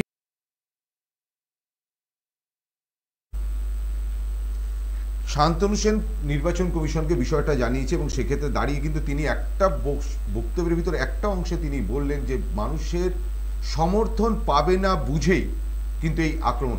জয়দা কি মনে হয় শান্তনু সেন যে কথা বলছে সেই কথা কি ঠিক? আমার ভাই নীলাবকে একটা কথা বলতে চাই যে তৃণমূল কংগ্রেস ইন্ডিয়া জোটের মধ্যে আছে, কিন্তু বাংলা কংগ্রেস কিন্তু বিজেপিরকেই সাহায্য করছে। তাই আমরা বাংলা কংগ্রেস কি বললো আর না বললো তাতে আমাদের কি যায় আসে না। আর ওখানে আজকে রেজিস্ট হচ্ছে বলেই, আজকে মানুষের সমর্থন হারাচ্ছে বলেই আজকে তৃণমূল কংগ্রেস কর্মীদের উপরে বিজেপির গুন্ডা বাহিনী আক্রমণ করছে, এটা পরিষ্কার। এবং শান্তনু সেন একদম সঠিক কথাই বলেছে। আমি পুরন্দরের কাছে যাবো, যে পুরন্দর যে বারবার করে আমরা দেখছি যে শীতলকুচি একটা সময় উত্তপ্ত হয়েছিল এর আগের নির্বাচনে, আমরা নিজেরাও দেখেছি এবং সেই সময় মারাও গিয়েছিলেন কয়েকজন, এবং তারপরে কার্যত নির্বাচন কমিশন বারবার করে বলেছে যে সবচেয়ে সেন্সিটিভভাবে এগুলো দেখা হবে এবং সেক্ষেত্রে দাঁড়িয়েও সকাল থেকে এবং গতকাল থেকেই এই বারবার উত্তপ্ত হয়ে উঠছে। এটা কেন? সেখানে কি কোনো মতে মনে হচ্ছে যে জমির তলায় বিজেপির কোনো পায়ের জমির তলা কিছুটা হলেও মাটি নড়ে গিয়েছে? তোমার কি মনে বল? দেখো, আমি তোমাকে প্রথমেই বলবো, যেখানে আমাদের অত্যন্ত দুর্ভাগ্যজনক আমাদের গণতান্ত্রিক অবস্থানে যে এই জায়গায় দাঁড়িয়ে প্রত্যেকটা জায়গায় যেখানে দেখা যায় শিয়ানে লড়াই টক্কর খুব কাছাকাছি, সেখানে কিন্তু উত্তেজনা প্রবণ হয়ে যায়। যে যার জায়গায় সেখানে তার মাসেল পাওয়ার দিয়ে বারবার কিন্তু বুথ ক্যাপচার বলো, বুথ জ্যাম বলো, এই চেষ্টাগুলো করে। এবং এই যে ঘটনাগুলো, এগুলো কিন্তু বিক্ষিপ্ত ঘটনা এবারের নয়। আমরা যদি বিগত দিন থেকেও দেখি, বাম আমল থেকেও দেখি, তাহলেও দেখবো কিন্তু বাম আমলের শেষের দিকের কথা বলছি, তাহলেও দেখবো কিন্তু বুথ জ্যাম এই জিনিসগুলো কিন্তু হয়ে এসছে। কোথাও বসতে পারছেন না, এটা কিন্তু একেবারেই বিক্ষিপ্ত চিত্র নয়। এবং আমাদের মাথায় রাখতে হবে কোচবিহার কিন্তু এই 3টি কেন্দ্রের মধ্যে, শুধু এই 3টি কেন্দ্রের মধ্যে নয়, 102টি কেন্দ্রে যেখানে ভোট হচ্ছে আজকে, সবচেয়ে বেশি স্পর্শকাতর এলাকা রয়েছে এই কোচবিহারে। আমি একটু আমাদের যে সাংবাদিক আছে ঘটনাস্থল এবং সেই সানি সকাল থেকেই ঘুরে বেড়াচ্ছে বিভিন্ন অঞ্চলে এবং বিভিন্ন অঞ্চল থেকে সে আমাদের সরাসরি আমাদের সঙ্গেও থাকছেন এবং সেই সঙ্গে সানি এই মুহূর্তে কোন জায়গায় এবং কী পরিস্থিতি ছিল আমরা একটু দেখে নেব। এবং সানি সকাল থেকে একটা ওয়াক থ্রু আমাদের পাঠিয়ে দিয়েছে, আমরা সেটাও একটু দেখে নিতে চাইছি। জলপাইগুড়ি লোকসভা কেন্দ্রের বামনটারি নিউ এডিশনাল প্রাথমিক বিদ্যালয়, যা এবারের লোকসভা নির্বাচনের তৃণমূল কংগ্রেস মনোনীত প্রার্থী প্রফেসর নির্মল চন্দ্র রায়ের ভোট গ্রহণের কেন্দ্র। আর ইতিমধ্যে যে ছবিটা দেখা যাচ্ছে, তিনি কিন্তু ভোট দান করতে ইতিমধ্যে চলে এসেছেন। সকালে আমার চান টান করে টোরে, হ্যাঁ, ঠাকুর ভক্তি করে তারপরে শুরু করলাম, 1 কাপ চা খেয়ে আমি বেরোলাম আর কি। আজকে মাকে প্রণাম করে দিন, তারপরে এখানে চলে এলাম, আমার এই পৈতৃক বাড়িতে চলে এলাম। এখানে মা আছেন, মাকে প্রণাম করে এখানকার আমার ঠাকুর ঠাকুর মানে মন্দির টন্দির প্রণাম করে তারপর ভোট দিতে গেলাম। ফিরে খবর কি এসছে আপনার লোকসভা এলাকায় এখনো পর্যন্ত? না, এখন পর্যন্ত আমার কাছে অন্তত আসেনি। কেমন ভোট কেমন হচ্ছে কি জানতে ভোটের উপর এখনো পর্যন্ত আর কি। হ্যাঁ, দু একটা ইভিএম মেশিন গন্ডল হয়েছিল, শান্তিপূর্ণ। হ্যাঁ, ভোট তো শান্তিপূর্ণ এখন পর্যন্ত আর কি। আশাবাদী কতটা জেতার ব্যাপারে? না, আমি তো খুবই আশাবাদী, আমি সবসময় মানে পজিটিভ। এই লোকসভা কেন্দ্রের বিভিন্ন ইস্যু থেকে শুরু করে সকাল থেকে যেমনটা আমরা দেখেছিলাম, জলপাইগুড়ি সদর থেকে শুরু করে ধূপগুড়ি, এমনকি মালবাজার থেকে শুরু করে নাগরাকাটা, প্রত্যেকটি বুথেই স্বাভাবিকভাবে কিছুটা ইভিএম বিকল হওয়ার পরেও নির্বিঘ্নে ভোটদান সম্পন্ন হচ্ছে, এমনটাই কিন্তু সকাল থেকে এই চিত্রটা ফুটে উঠছে। জলপাইগুড়ি থেকে ক্যামেরায় আর্থিক আদতের সঙ্গে সানি, সময় কলকাতা। আমরা একটু আপডেট দিয়ে দিই যে নির্বাচন কমিশন এটা জানিয়ে দিয়েছে যে সকাল 9টা পর্যন্ত বাংলাতে অর্থাৎ পশ্চিমবঙ্গে ভোট পড়েছে 15.09%। এখনো পর্যন্ত এটা কিন্তু দেশের সর্বোচ্চ, এবং দ্বিতীয় স্থানে আছে বিজেপি শাসিত মধ্যপ্রদেশ অর্থাৎ 14.12%।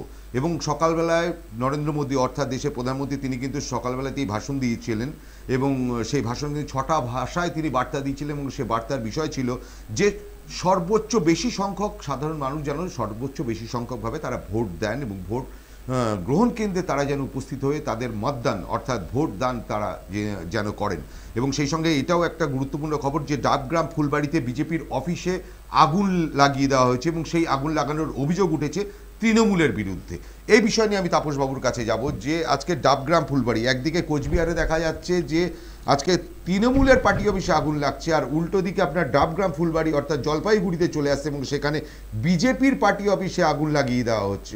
এটা কি একটা পাল্টা রিভার্স অ্যাঙ্গেলে কোনো কিছু, যে ওইদিকে আমাদের ক্ষমতায় আছে বলে আজকে আমরা ওইদিকে করছি, এইদিকে তারা তাদের একটু প্রভাব প্রতিপত্তি বললে এইদিকে করছে, এইগুলো কি বন্ধ হওয়ার নয়? বামপন্থী আমল থেকে এই জিনিস শুরু হয়েছিল, এবং তৃণমূল কংগ্রেস ক্ষমতায় আসার পরে সেই ধারাবাহিকতাটা বজায় রেখেছে। ভাবতে লজ্জা হয় পশ্চিমবঙ্গবাসী হিসেবে, সারা ভারতবর্ষের আজকের দিনে 102টো কেন্দ্রে টোটাল, এই 3টেকে নিয়ে 99টা কেন্দ্রেও নির্বাচন হচ্ছে। এই 99টা কেন্দ্রে পশ্চিমবঙ্গের বাইরে যে সমস্ত জায়গায় হচ্ছে সেখানে কিন্তু এই ধরনের হিংসা বা মারামারি বা বিরোধী এজেন্টকে বুথ থেকে বের করে দেওয়া, তাদের ক্যাম্পে অগ্নিসংযোগ করা, এই জিনিস ঘটে না।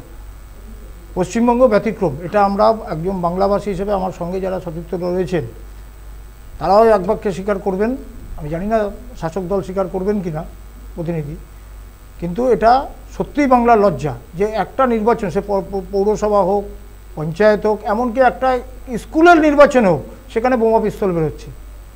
তো এই যদি আজকে গণতন্ত্রের হাল হয় এই বাংলায়, তো সেখানে একজন ভোটার হিসাবে তাদেরও মানে মুখ পুড়ছে, এবং আমরা আমাদের রাজনৈতিক দলের ব্যক্তিত্ব হিসেবে আমাদেরও মুখ পুড়ছে। এই বিষয়টাকে দৃষ্টি দেওয়া উচিত। ওই 99টা জায়গায় আপনি সারাদিনে দেখবেন যে কোনো জায়গায় একটা সামান্য একটা তর্কাতর্কিও পর্যন্ত হয় না। অন্যান্য রাজ্যের, গুজরাটের নির্বাচন আমরা দেখেছি, এই কদিন আগে 5 রাজ্যের নির্বাচন হলো, সেখানে একটা সামান্য পর্যন্ত সেখানে একটা পাড়ায় কোনো গণ্ডগোল হয়নি, কোনো এফআইআর নেই। আর পশ্চিমবঙ্গে পঞ্চায়েত এবং পুরসভা নির্বাচনের আমরা সেই জায়গা দেখলে বোমা পিস্তল নিয়ে সব মানে দাপিয়ে বেড়াচ্ছেন, সেখানে ভোটাররা বাড়ি থেকে বেরোতে পারছেন। এটা খুবই গণতন্ত্রের প্রাণ যাচ্ছে, এবং 100-র উপরে মানুষের মানে আহত, কয়েক হাজার মানুষ আহত হয়েছেন, এবং প্রায় 50-60 জন নিহত হয়েছেন একটা পঞ্চায়েত নির্বাচনে। তো সেক্ষেত্রে এই জিনিস বন্ধ করতে পারে প্রশাসন, যারা শাসক দল তাদের দায়িত্ব থাকে যে সেখানে ল অ্যান্ড অর্ডার ঠিক রাখা। যেখানে যে রাজ্যের মুখ্যমন্ত্রী, স্বরাষ্ট্রমন্ত্রী তিনি দায় নেন না, যে কোনো সমস্যা এখন নির্বাচন কমিশনারকে দেখিয়ে দিয়ে তিনি হাত পা গুটিয়ে থাকেন। এই গত পরশুদিনও একটা ঘটনা আপনারা দেখেছেন, সেখানে উনি ডিজিকে যেহেতু সরানো হয়েছে, নির্বাচন কমিশনার সরাচ্ছে, তার জন্য দায় তিনি নিচ্ছেন না এই পরশুদিনের ঘটনায়। তো সেক্ষেত্রে শাসক দলের উচিত, রাজ্যে যে দল ক্ষমতা দেবে, যাদের হাতে পুলিশ প্রশাসন থাকবে, তাদেরকে জনগণকে দেওয়া, সুরক্ষা দেওয়া, এবং তাদের দায়টা তাদের। ভারতীয় জনতা পার্টি শাসিত রাজ্য গুজরাটে, সেখানেও তো আমাদের সরকার আছে, একটা বিরোধী দল, এখানে প্রধান বিরোধী দল কংগ্রেস, আমার প্রতিনিধি আছেন, সেখানে কংগ্রেসের থেকে কোনো অভিযোগ নেই শাসক দলের বিরুদ্ধে। এই হচ্ছে গণতন্ত্রের নমুনা। কিন্তু পশ্চিমবঙ্গ রাজনীতিটাকে একদম কলুষিত করে দিয়েছে বাম আমল থেকে শুরু করে, সেই ধারাবাহিকতা মমতা বন্দ্যোপাধ্যায় বামপন্থীদের মেধাবী ছাত্রী হিসাবে তিনি সেই কাজটা মানে একই কাজ করে যাচ্ছেন। আপনাদের দলেরও তো সদস্যরা এই বিভিন্ন যে সন্ত্রাস হচ্ছে সেখানে কিন্তু দেখা যাচ্ছে তৃণমূলের সঙ্গে আপনাদের সঙ্গে সংঘর্ষ হচ্ছে, আপনারা দায় দেখুন পঞ্চায়েত নির্বাচন আপনারা দেখেছেন, পৌরসভা নির্বাচন দেখেছেন কীভাবে ভারতীয় জনতা পার্টি বা বিরোধী দল, শুধু ভারতীয় জনতা পার্টি না, আইএসএফ থেকে শুরু করে কংগ্রেস, সিপিএম, কাউকে নমিনেশন পর্যন্ত দিতে দেওয়া হয়নি। ভোট কেন্দ্র থেকে তাদেরকে ভোট লুট করা হয়েছে।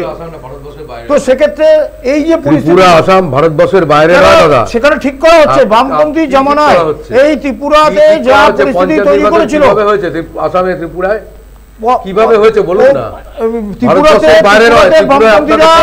বামপন্থীরা যেভাবে দীর্ঘদিন ধরে সেইখানে মেরামত করা হচ্ছে। আপনারা দেখবেন, শুনুন, আপনি দেখবেন, আপনারা দেখবেন তারা যদি রাষ্ট্রবিরোধী কোনো কাজ করে তো সাধারণ মানুষ নিশ্চয়ই তার প্রতিরোধ করবে। রাষ্ট্রবিরোধী কোনো কাজ ভারতীয় জনতা পার্টি সরকার সেটা মেনে নেবে না। সে ত্রিপুরা হোক, আসাম হোক, গুজরাট হোক, যেখানেই হোক, সেখানে রাষ্ট্রবিরোধী মাওবাদীদের নাম করে বামপন্থীরা পেছন দিক থেকে যেভাবে সন্ত্রাস করেছে, সুতরাং সেইখানে মেরামত করার কাজ হচ্ছে। আগামী দিনে হবে না, আমি তো দায়িত্ব নিয়ে বলছি। আমরা গণতান্ত্রিক বাতাবরণ কতটা রক্ষিত হচ্ছে, কতটা ল অ্যান্ড অর্ডার মেনটেন হচ্ছে এবং আমাদের দেশে কতটা গণতন্ত্র রক্ষিত হচ্ছে, সমস্ত বিষয় নিয়ে আমরা আলোচনায় আসবো। কিন্তু তার আগে দেবো একটা ছোট্ট বিরতি। আপনারা অবশ্যই আমাদের সঙ্গে থাকুন, আমরা ফিরে আসছি ছোট্ট একটা বিরতির পর। নমস্কার, ফিরে এলাম বিরতির পর এবং বিরতির আগে আমরা যে বিষয় নিয়ে আলোচনা করছিলাম সেই আলোচনায় আমরা ঢুকবো অবশ্যই।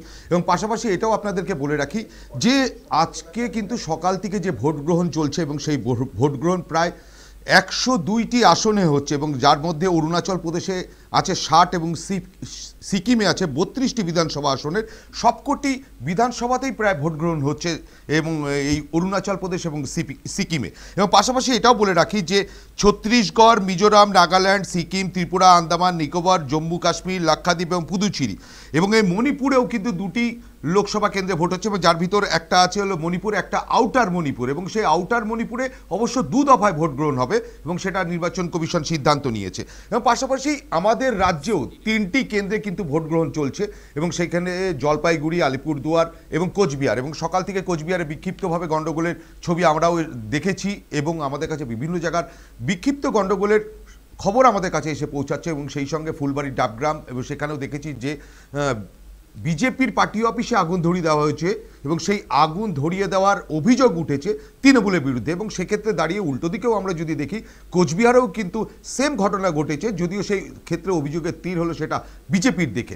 অর্থাৎ একদিকে একটা জায়গায় যে কোনো একটা রাজনৈতিক দলের পার্টি অফিস পুড়ছে, অন্যদিকেও একটা রাজনৈতিক দলের পার্টি অফিস পুড়ছে এবং সেটা পরস্পর বিরোধীভাবে অভিযোগ উঠছে। এবং সেক্ষেত্রে আমরা আলোচনা করছিলাম এবং আমাদের আলোচনায় আমাদের স্টুডিওতে এসে উপস্থিত রয়েছেন এবং আমরা আগেও আপনারা দেখেছেন যে আমাদের সঙ্গে রয়েছে কংগ্রেসের থেকে নীলাভ ব্যানার্জি, তাপস মিত্র আছে বিজেপির পক্ষ থেকে, জয় দাস তিনি তৃণমূলের পক্ষ থেকে এবং নতুন সংযোজন আমাদের সঙ্গে এসে পৌঁছেছেন সিপিআইএম অর্থাৎ বামেদের পক্ষ থেকে রয়েছে বরুণ ভট্টাচার্য। এবং বরুণবাবু, আপনাকেও আমাদের এই অনুষ্ঠানে স্বাগত।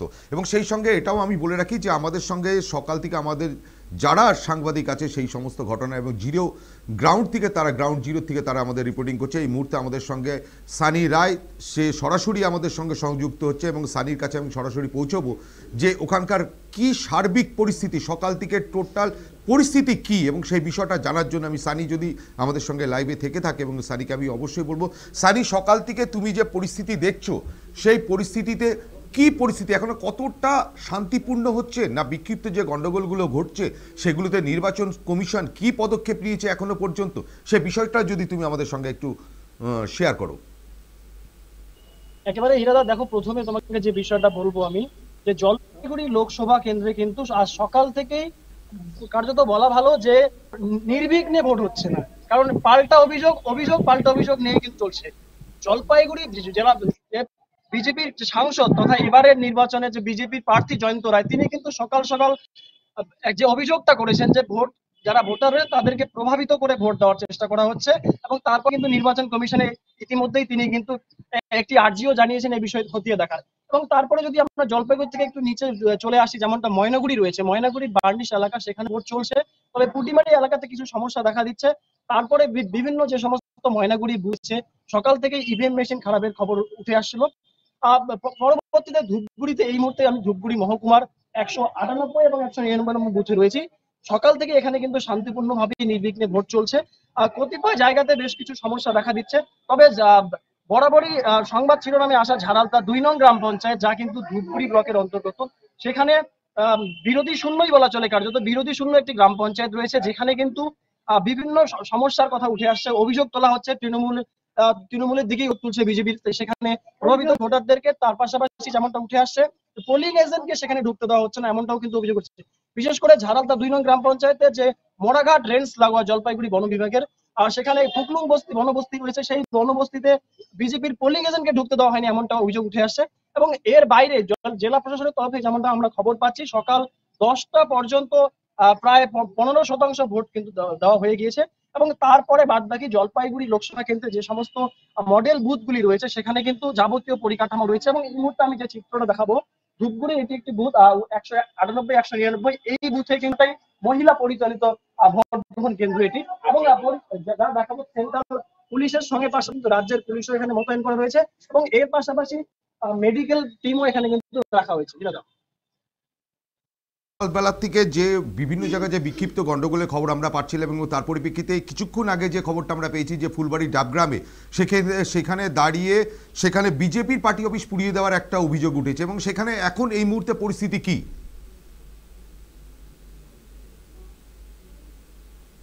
সানি, আমরা সকাল থেকে যে পরিস্থিতি দেখেছি, বিভিন্ন জায়গায় বিক্ষিপ্ত গন্ডগোল হচ্ছে, এবং ফুলবাড়ি ডাবগ্রামে যে বিজেপির পার্টি অফিস পুড়িয়ে দেওয়ার অভিযোগ উঠেছে, এবং সেখানকার এখন এই মুহূর্তে পরিস্থিতি কি? অভিযোগগুলো উঠে আসছে যে বিজেপির পার্টি অফিস জলপাইগুড়ি লোকসভা কেন্দ্রের যে ডাবগ্রাম এলাকা, সেখানে বিজেপির পার্টি অফিস রাতের অন্ধকারে পুড়িয়ে দেওয়ার একটা অভিযোগ উঠে আসছিল।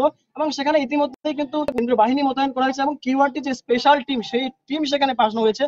এবং তোমাকে যে বিষয়টা জানাবো তাৎপর্যপূর্ণভাবে, আমরা আজ সময় কলকাতা তৃণমূল মনোনীত জলপাইগুড়ির যে নির্মল চন্দ্র রায় রয়েছেন, ওনার সফর সঙ্গীতে ছিলাম। ওনার শুরুর প্রচারের উনি যে প্রচার লগ্ন থেকে আমরা সমস্ত কিছু দেখিয়েছিলাম, এবং আজ তিনি যখন নিজ বাসভবন থেকে নিজের গ্রামে গিয়ে তিনি যখন ভোটদান করলেন, তিনি কিন্তু আমাদের মুখোমুখি হয়ে যে বিষয়টা তিনি বললেন, আমরা বারবার যে চিত্রটা তুলে ধরছি, আর শুধুমাত্র জলপাইগুড়ি লোকসভা কেন্দ্র নয়, পাশাপাশি কোচবিহার, আলিপুরদুয়ার লোকসভা কেন্দ্র কিন্তু একই ছবি ফুটে উঠেছে। সে জায়গায় দাঁড়িয়ে তৃণমূলের যে প্রার্থী প্রফেসর নির্মল চন্দ্র রায়, তিনি কিন্তু দাবি করছেন যে প্রত্যন্ত গ্রামাঞ্চল যে এলাকাগুলি রয়েছে, সেখানে কেন্দ্রীয় বাহিনী পর্যাপ্ত পরিমাণে মোতায়েন করার কারণে নাকি তারা ভীত সন্ত্রস্ত রয়েছে না, সাধারণ মানুষ নাকি ভোট দিতে ভয় পাচ্ছে। কিন্তু চিত্র এখানকার তা কিন্তু একেবারে অন্যরকম।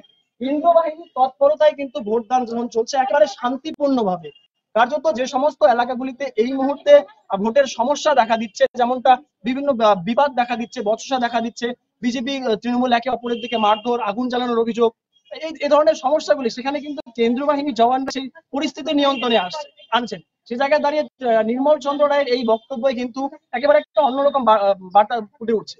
পাশাপাশি এই মুহূর্তে লোকসভা কেন্দ্রে যে সমস্ত ভোটদান কেন্দ্রগুলি রয়েছে, সেই কেন্দ্রগুলিতে পর্যাপ্ত মানে আরো ফোর্স নামানো হয়েছে।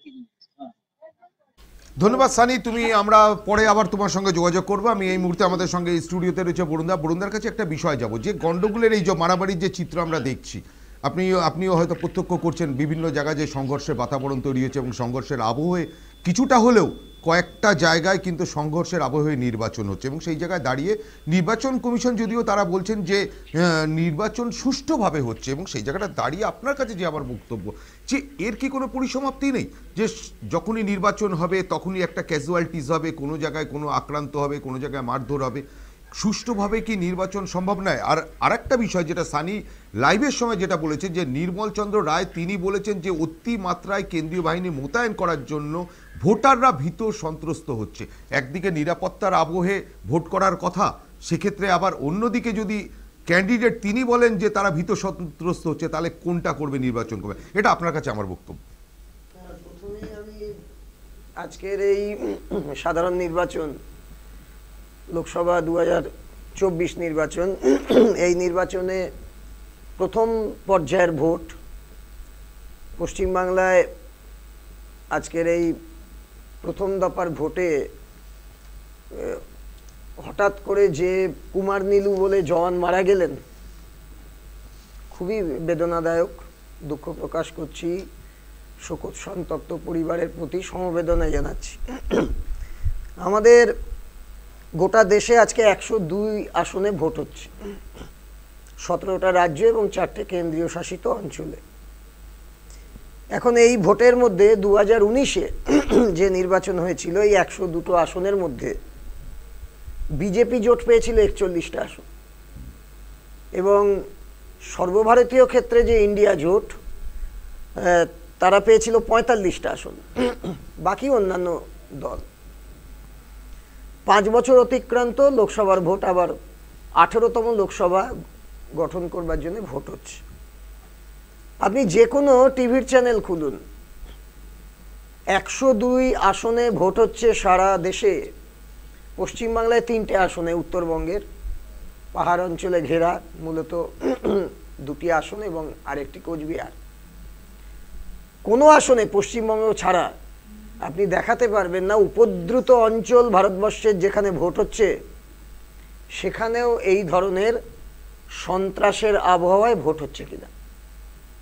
প্রথম কথা হচ্ছে আমার এটা। তার মানে আগে ছোটবেলায় আমরা যখন ছাত্র রাজনীতি করেছি তখন শুনে এসেছি যে বিহার, উত্তরপ্রদেশ, এখনকার ঝাড়খণ্ড, সেই সমস্ত অঞ্চল উপদ্রুত অঞ্চল, এখানে ভোট হয় না, মাফিয়া রাজ হয়। কিন্তু সমস্ত রাজ্যকে দূরে ঠেলে দিয়ে একেবারে ভিত্তি স্ট্যান্ডের প্রথম স্থানে দাঁড়িয়ে আছে পশ্চিমবাংলা, সন্ত্রাস কবলিত ভোট পরিচালনা করবার জন্যে। পশ্চিমবাংলার মানুষ হিসাবে অত্যন্ত লজ্জার আমাদের কাছে। পঞ্চায়েত পৌরসভা নির্বাচন ছেড়ে দিন, সে তো রাজ্যের শাসক দলের অঙ্গুলি হেলনে রাজ্যের নির্বাচন কমিশনার তিনি ঘুমিয়ে কাটান নির্বাচনের সময়, পুলিশকে যথেচ্ছভাবে ব্যবহার করে সে ভোট হয়েছে। সকলেই জানেন পঞ্চায়েত নির্বাচন কি হয়েছে, বিগত পৌরসভা নির্বাচন কি হয়েছে। কিন্তু লোকসভা নির্বাচন, যে নির্বাচন গোটা দেশের সর্বভারতীয় নির্বাচন কমিশন ভোট পরিচালনা করেন, তারাও সন্ত্রস্ত যে পশ্চিমবাংলায় এক এক পর্যায়ে 3টে 4টে 5টা করে আসনে ভোট হবে, আর সেই ভোট অবাধ শান্তিপূর্ণ হবে কিনা। হবে না, এটার প্রমাণ পাওয়া গেল আজকে প্রথম দিনেই। এবং কোচবিহারেই আছে। একদিকে দাঁড়িয়ে একেবারে স্বঘোষিত ভোটে লড়াই করছেন না এই ভোটে, কিন্তু আজকের দিনে দাঁড়িয়ে কোচবিহারের সন্ত্রাস সৃষ্টিকারী 1 নম্বর নায়ক তিনি আছেন তৃণমূলের উদয়ন গুহ। আরেকদিকে একেবারে ছাপ্পা মারা সরকারি ক্ষমতার তকমা লাগানো বিজেপির নিশীথ পরামানিক। এই পর্যায়ে কোচবিহারে ভোট হচ্ছে। তাহলে সেখানে দাঁড়িয়ে এই ভোট আজকে সংগঠিত হওয়ার আগেই বেশ কদিন ধরে প্রচারের আলোতে আসছে যে প্রার্থীরা নিজেরাই হাতাহাতি করছেন ভোটের ময়দানে নেমে। অদ্ভুত একটা ব্যাপার। প্রার্থীরা যারা মানুষকে শান্তি দেবেন, যারা সুষ্ঠু ব্যবস্থা পরিচালনা করবেন, আইন প্রণয়নকারী হিসাবে অংশীদারিত্ব করবেন লোকসভার অভ্যন্তরে, তারা মানুষের কাছে উপস্থিত করছেন নির্বাচন হওয়ার আগেই। তারা রাস্তায় নেমে ভোট লড়াইতে অংশগ্রহণ করা তার থেকেও ব্যাপকভাবে হাতাহাতিতে জড়িয়ে পড়ছেন। এই পরিস্থিতিতে দাঁড়িয়ে আমরা কখনোই আশা করতে পারি না যে ভোট একেবারে শান্তিপূর্ণ হবে। দেখুন, দেশের নির্বাচন কমিশন হচ্ছে একটা ডিরেকশন দেওয়ার একটা সংস্থা, কিন্তু এই ডিরেকশনকে ইমপ্লিমেন্ট করবে হচ্ছে প্রশাসন, সেই রাজ্যের প্রশাসন। তাহলে এই রাজ্যের প্রশাসন বাস্তবায়িত করছে কি? পুলিশ বিক্রি হয়ে গিয়েছে।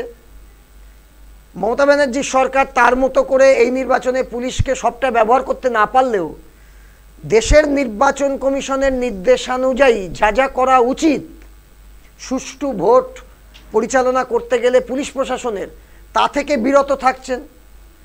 যার ফলে অলিখিতভাবে, প্রত্যক্ষ না হলেও পরোক্ষভাবে পুলিশ এবং দুষ্কৃতিকারীদের মদতেই অবাধ শান্তিপূর্ণ ভোট পরিচালনার ক্ষেত্রে সবচেয়ে বড় বাধা হয়ে দাঁড়াচ্ছে। এবং যার ফলে একটার পর একটা ঘটনা ঘটছে। যে যেখানে বলশালী, যেখানে বিজেপি বলশালী সেখানে বিজেপি সন্ত্রাস করছে, যেখানে তৃণমূল তাদের মাটি সরে যাওয়ার খবর পাচ্ছে সেখানে তৃণমূল তাদের মতো করে দুষ্কৃতি নিয়ে গিয়ে মানে অর্থাৎ আপনার বক্তব্য হলো যে রাজনীতির আঙিনা এখন ক্রিমিনাল পলিটিক্সের প্রাধান্যটা একেবারেই বৃদ্ধি পেয়েছে। কিন্তু আমার আপনার কাছেও শুধু নয় এবং যারা আমাদের সঙ্গে প্যানেলিস্ট আছে তাদের কাছেও আমার একটা প্রশ্ন, যে আজকে ধরুন ওখানে আমি যদি কোচবিহার ধরি, যে 1977 থেকে 1999 অমর রায় বর্মন তিনি ছিলেন হলো আপনাদের ওখানে সেই সময় সাংসদ ছিলেন, 8 বার জিতেছিলেন। তারপরে হলো কমল গুহ এসেছেন এবং কমল গুহর পরে তার ছেলে উদয়ন গুহ রয়েছে। এখন আপনি যেটা বললেন যে আজকে তিনি তৃণমূলের আজকে সবচেয়ে বড় সন্ত্রাসকারী, আপনি উদয়ন গুহের নাম বললেন। একদা সেই সময় যখন বামে ছিল তখনও সে হয়তো ভালো ছিল। আজকে শুভেন্দু অধিকারী যখন তৃণমূলে ছিল তখন এই বিজেপি শুভেন্দুর নামে বলেছিল সন্ত্রাসকারী। আজকে শুভেন্দু অধিকারী বিজেপিতে, এখন তৃণমূল বলছে সন্ত্রাসকারী। অর্থাৎ দল বদল, যখন যে দলে থাকছে সেই সময় দলে থাকলে সে দলের সম্পদ হচ্ছে। আজকে একদা অর্জুন সিং যখন এর আগেও ছিল, অর্জুন সিং ছিল সেই সময় দলের সম্পদ, যখন চলে যায় তৃণমূলে তখন বিজেপিও গালাগালি দেয়, এবং বিজেপির থেকে যখন আবার তৃণমূলে যায় তখন আবার তৃণমূলের কাছে সম্পদ হয়, তারপরে তৃণমূল থেকে বিজেপি, এখন আবার তৃণমূল গালাগালি দিচ্ছে। অর্থাৎ দলে যখন থাকবে সে সম্পদ, আর দল থেকে চলে গেলে সে তখন ক্রিমিনাল এবং সে সন্ত্রাসকারী। এই ট্র্যাডিশনটা কেন হচ্ছে? না না, এ তো আমরা 100 বার এই কথা বলছি যে ওয়াশিং পাউডার মোদি তৃণমূলে দলে যখন থাকছে তখন বিজেপির কাছে সে হচ্ছে খারাপ, আবার সে যখন বিজেপিতে যাচ্ছে মোদি ওয়াশিং পাউডারে পরিষ্কৃত হয়ে তখন সে হয়ে যাচ্ছে শুদ্ধ, একেবারে ব্রহ্মচর্য পালন করবার মতো নেতা তৈরি হচ্ছে। একইভাবে বিজেপিতে যখন যে নেতা থাকছে তৃণমূলের কাছে সে হচ্ছে খারাপ, আবার যেই তৃণমূলে পট পরিবর্তন করে দলে ফিরছে বা আসছে সে তৃণমূলের কাছে তখন হয়ে যাচ্ছে পরিষ্কার পরিচ্ছন্ন ভদ্রলোক। এ তো বাইনারি চলছে বিজেপি এবং তৃণমূলের মধ্যে। আপনি দেখান সম্ভাবনা এবং নির্ভর করে কোথায়, যে রাজনৈতিক দলের অভ্যন্তরে যে নেতা কাজ করছেন সেই রাজনৈতিক দল তাকে কিভাবে পরিচালনা করছেন।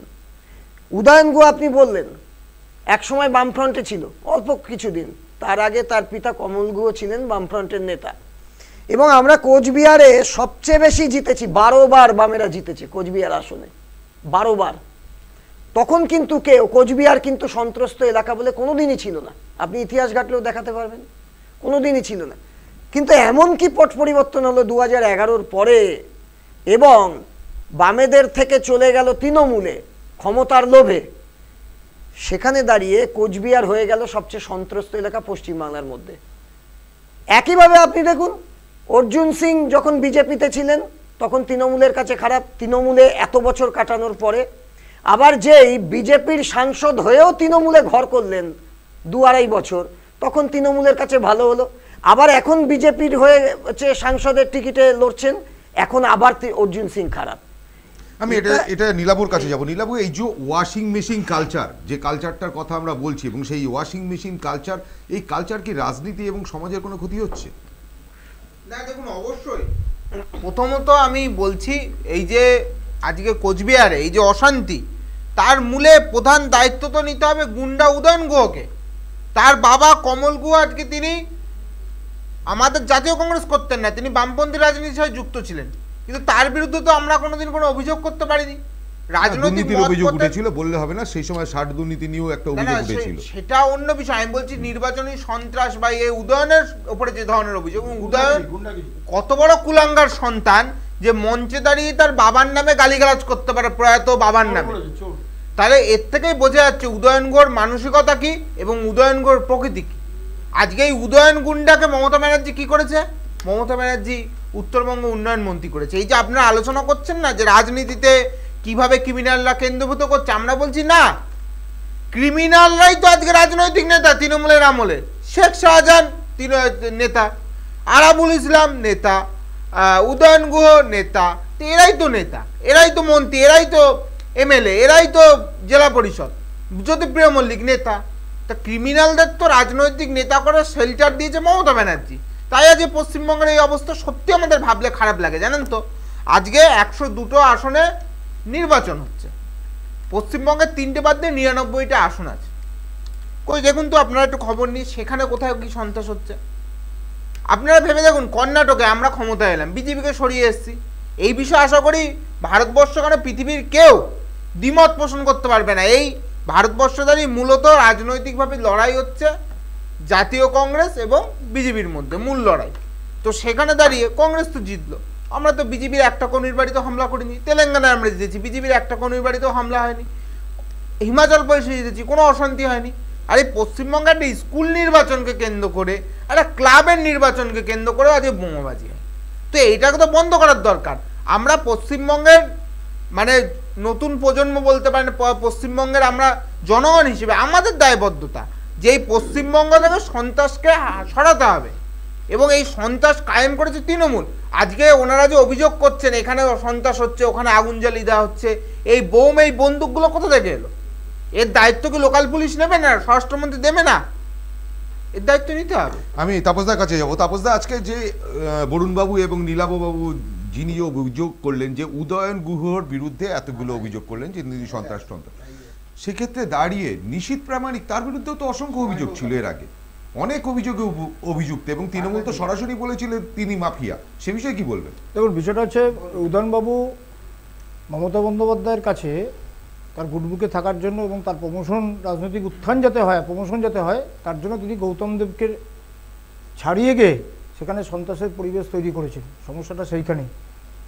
নীলবাবু বলছিল যে তিনি এমন কুলাঙ্গার সন্তান যে তার বাবাকে পর্যন্ত চোর বলতে তিনি কুণ্ঠাবোধ করেননি। তো এইরকম একজন ব্যক্তিত্ব মমতা বন্দ্যোপাধ্যায়ের গুডবুকে থাকার জন্য তিনি বাবাকে চোর বানিয়েছেন এবং তিনি সন্ত্রাসের একদম শেষ সীমানায় পৌঁছে গেছেন। তাকে কালকে নির্বাচন কমিশনার পরশুদিন তাকে তার এলাকা বিধানসভার বাইরে যেতে বারণ করেছে, তিনি সেখানে প্রশ্ন তুলছেন তাহলে কেন নিশীথ প্রামাণিককে গৃহবন্দী করা হবে না? আর নিশীথ প্রামাণিক একজন প্রার্থী, তো সেক্ষেত্রে তার সমস্ত বুথে যাওয়ার অধিকার আছে, তিনি তার সঙ্গে তিনি তুলনা করছেন। প্রার্থী যদি বলতেন সেক্ষেত্রে অন্য জিনিস।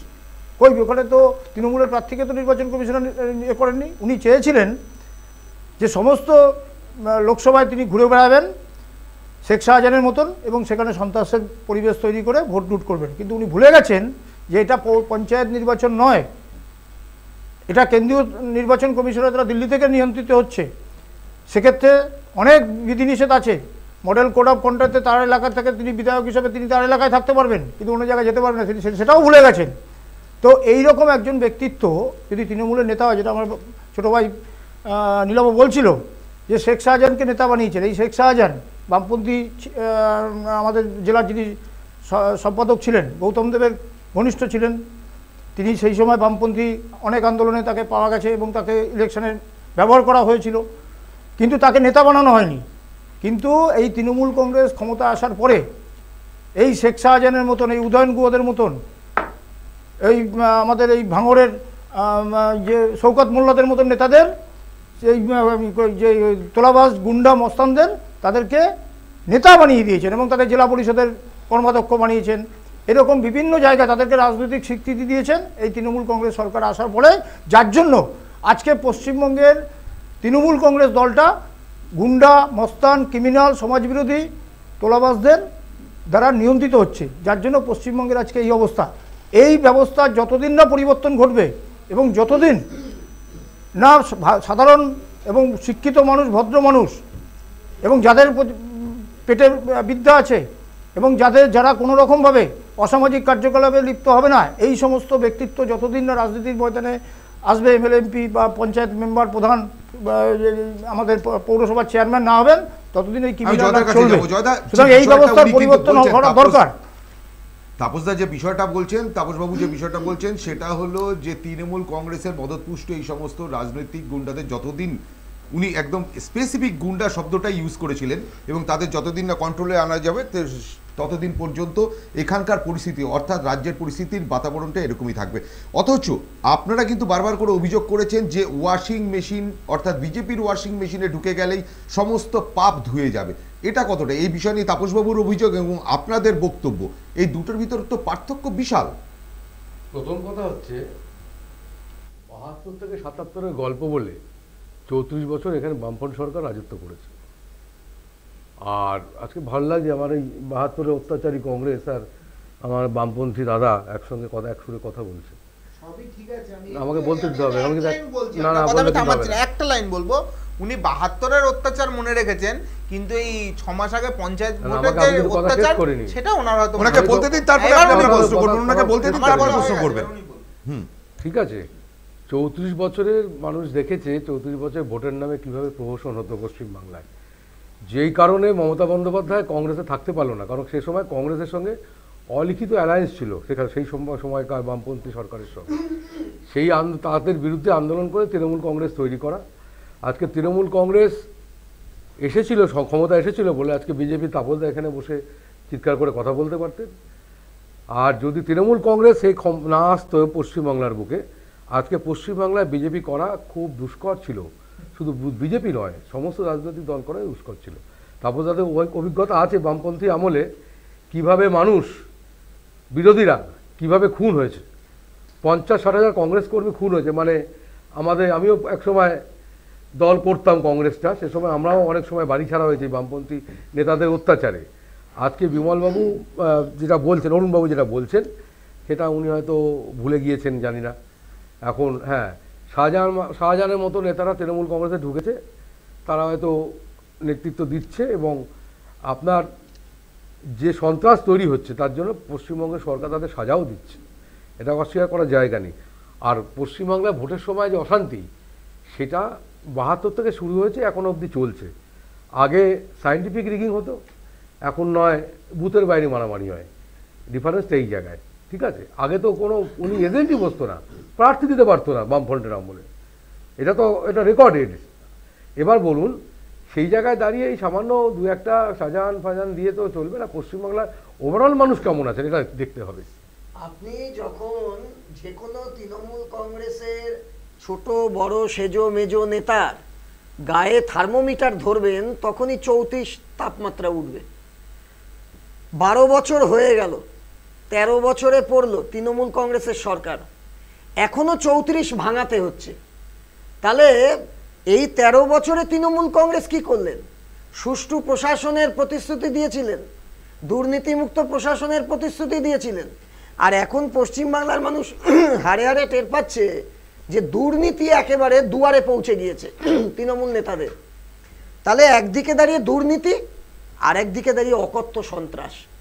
আপনারা তো সাংবাদিক, নির্বাচনী আপনারা কোনোদিন আপনারা বলুন কোনোদিন নির্বাচন পশ্চিমবাংলায় আজকে থেকে নয়, কভার করতে গিয়ে আজকে উত্তরপ্রদেশ বিহারে যে ট্রেডিশন ছিল সেটা বন্ধ হয়ে থাকে, কিন্তু পশ্চিমবঙ্গে বন্ধ হচ্ছে না। কারণ মানুষের রাজনৈতিক দল বদলাতে পারে, মানুষ তো বদলায়নি। সেই বামপন্থী কালচার আমি স্বীকার করছি যে কিছু মানুষ, বামপন্থী মানুষ তৃণমূল কংগ্রেসে ঢুকেছে, কিন্তু তারা মানুষ পরিবর্তন হয়নি, তাদের চরিত্র পরিবর্তন হয়নি।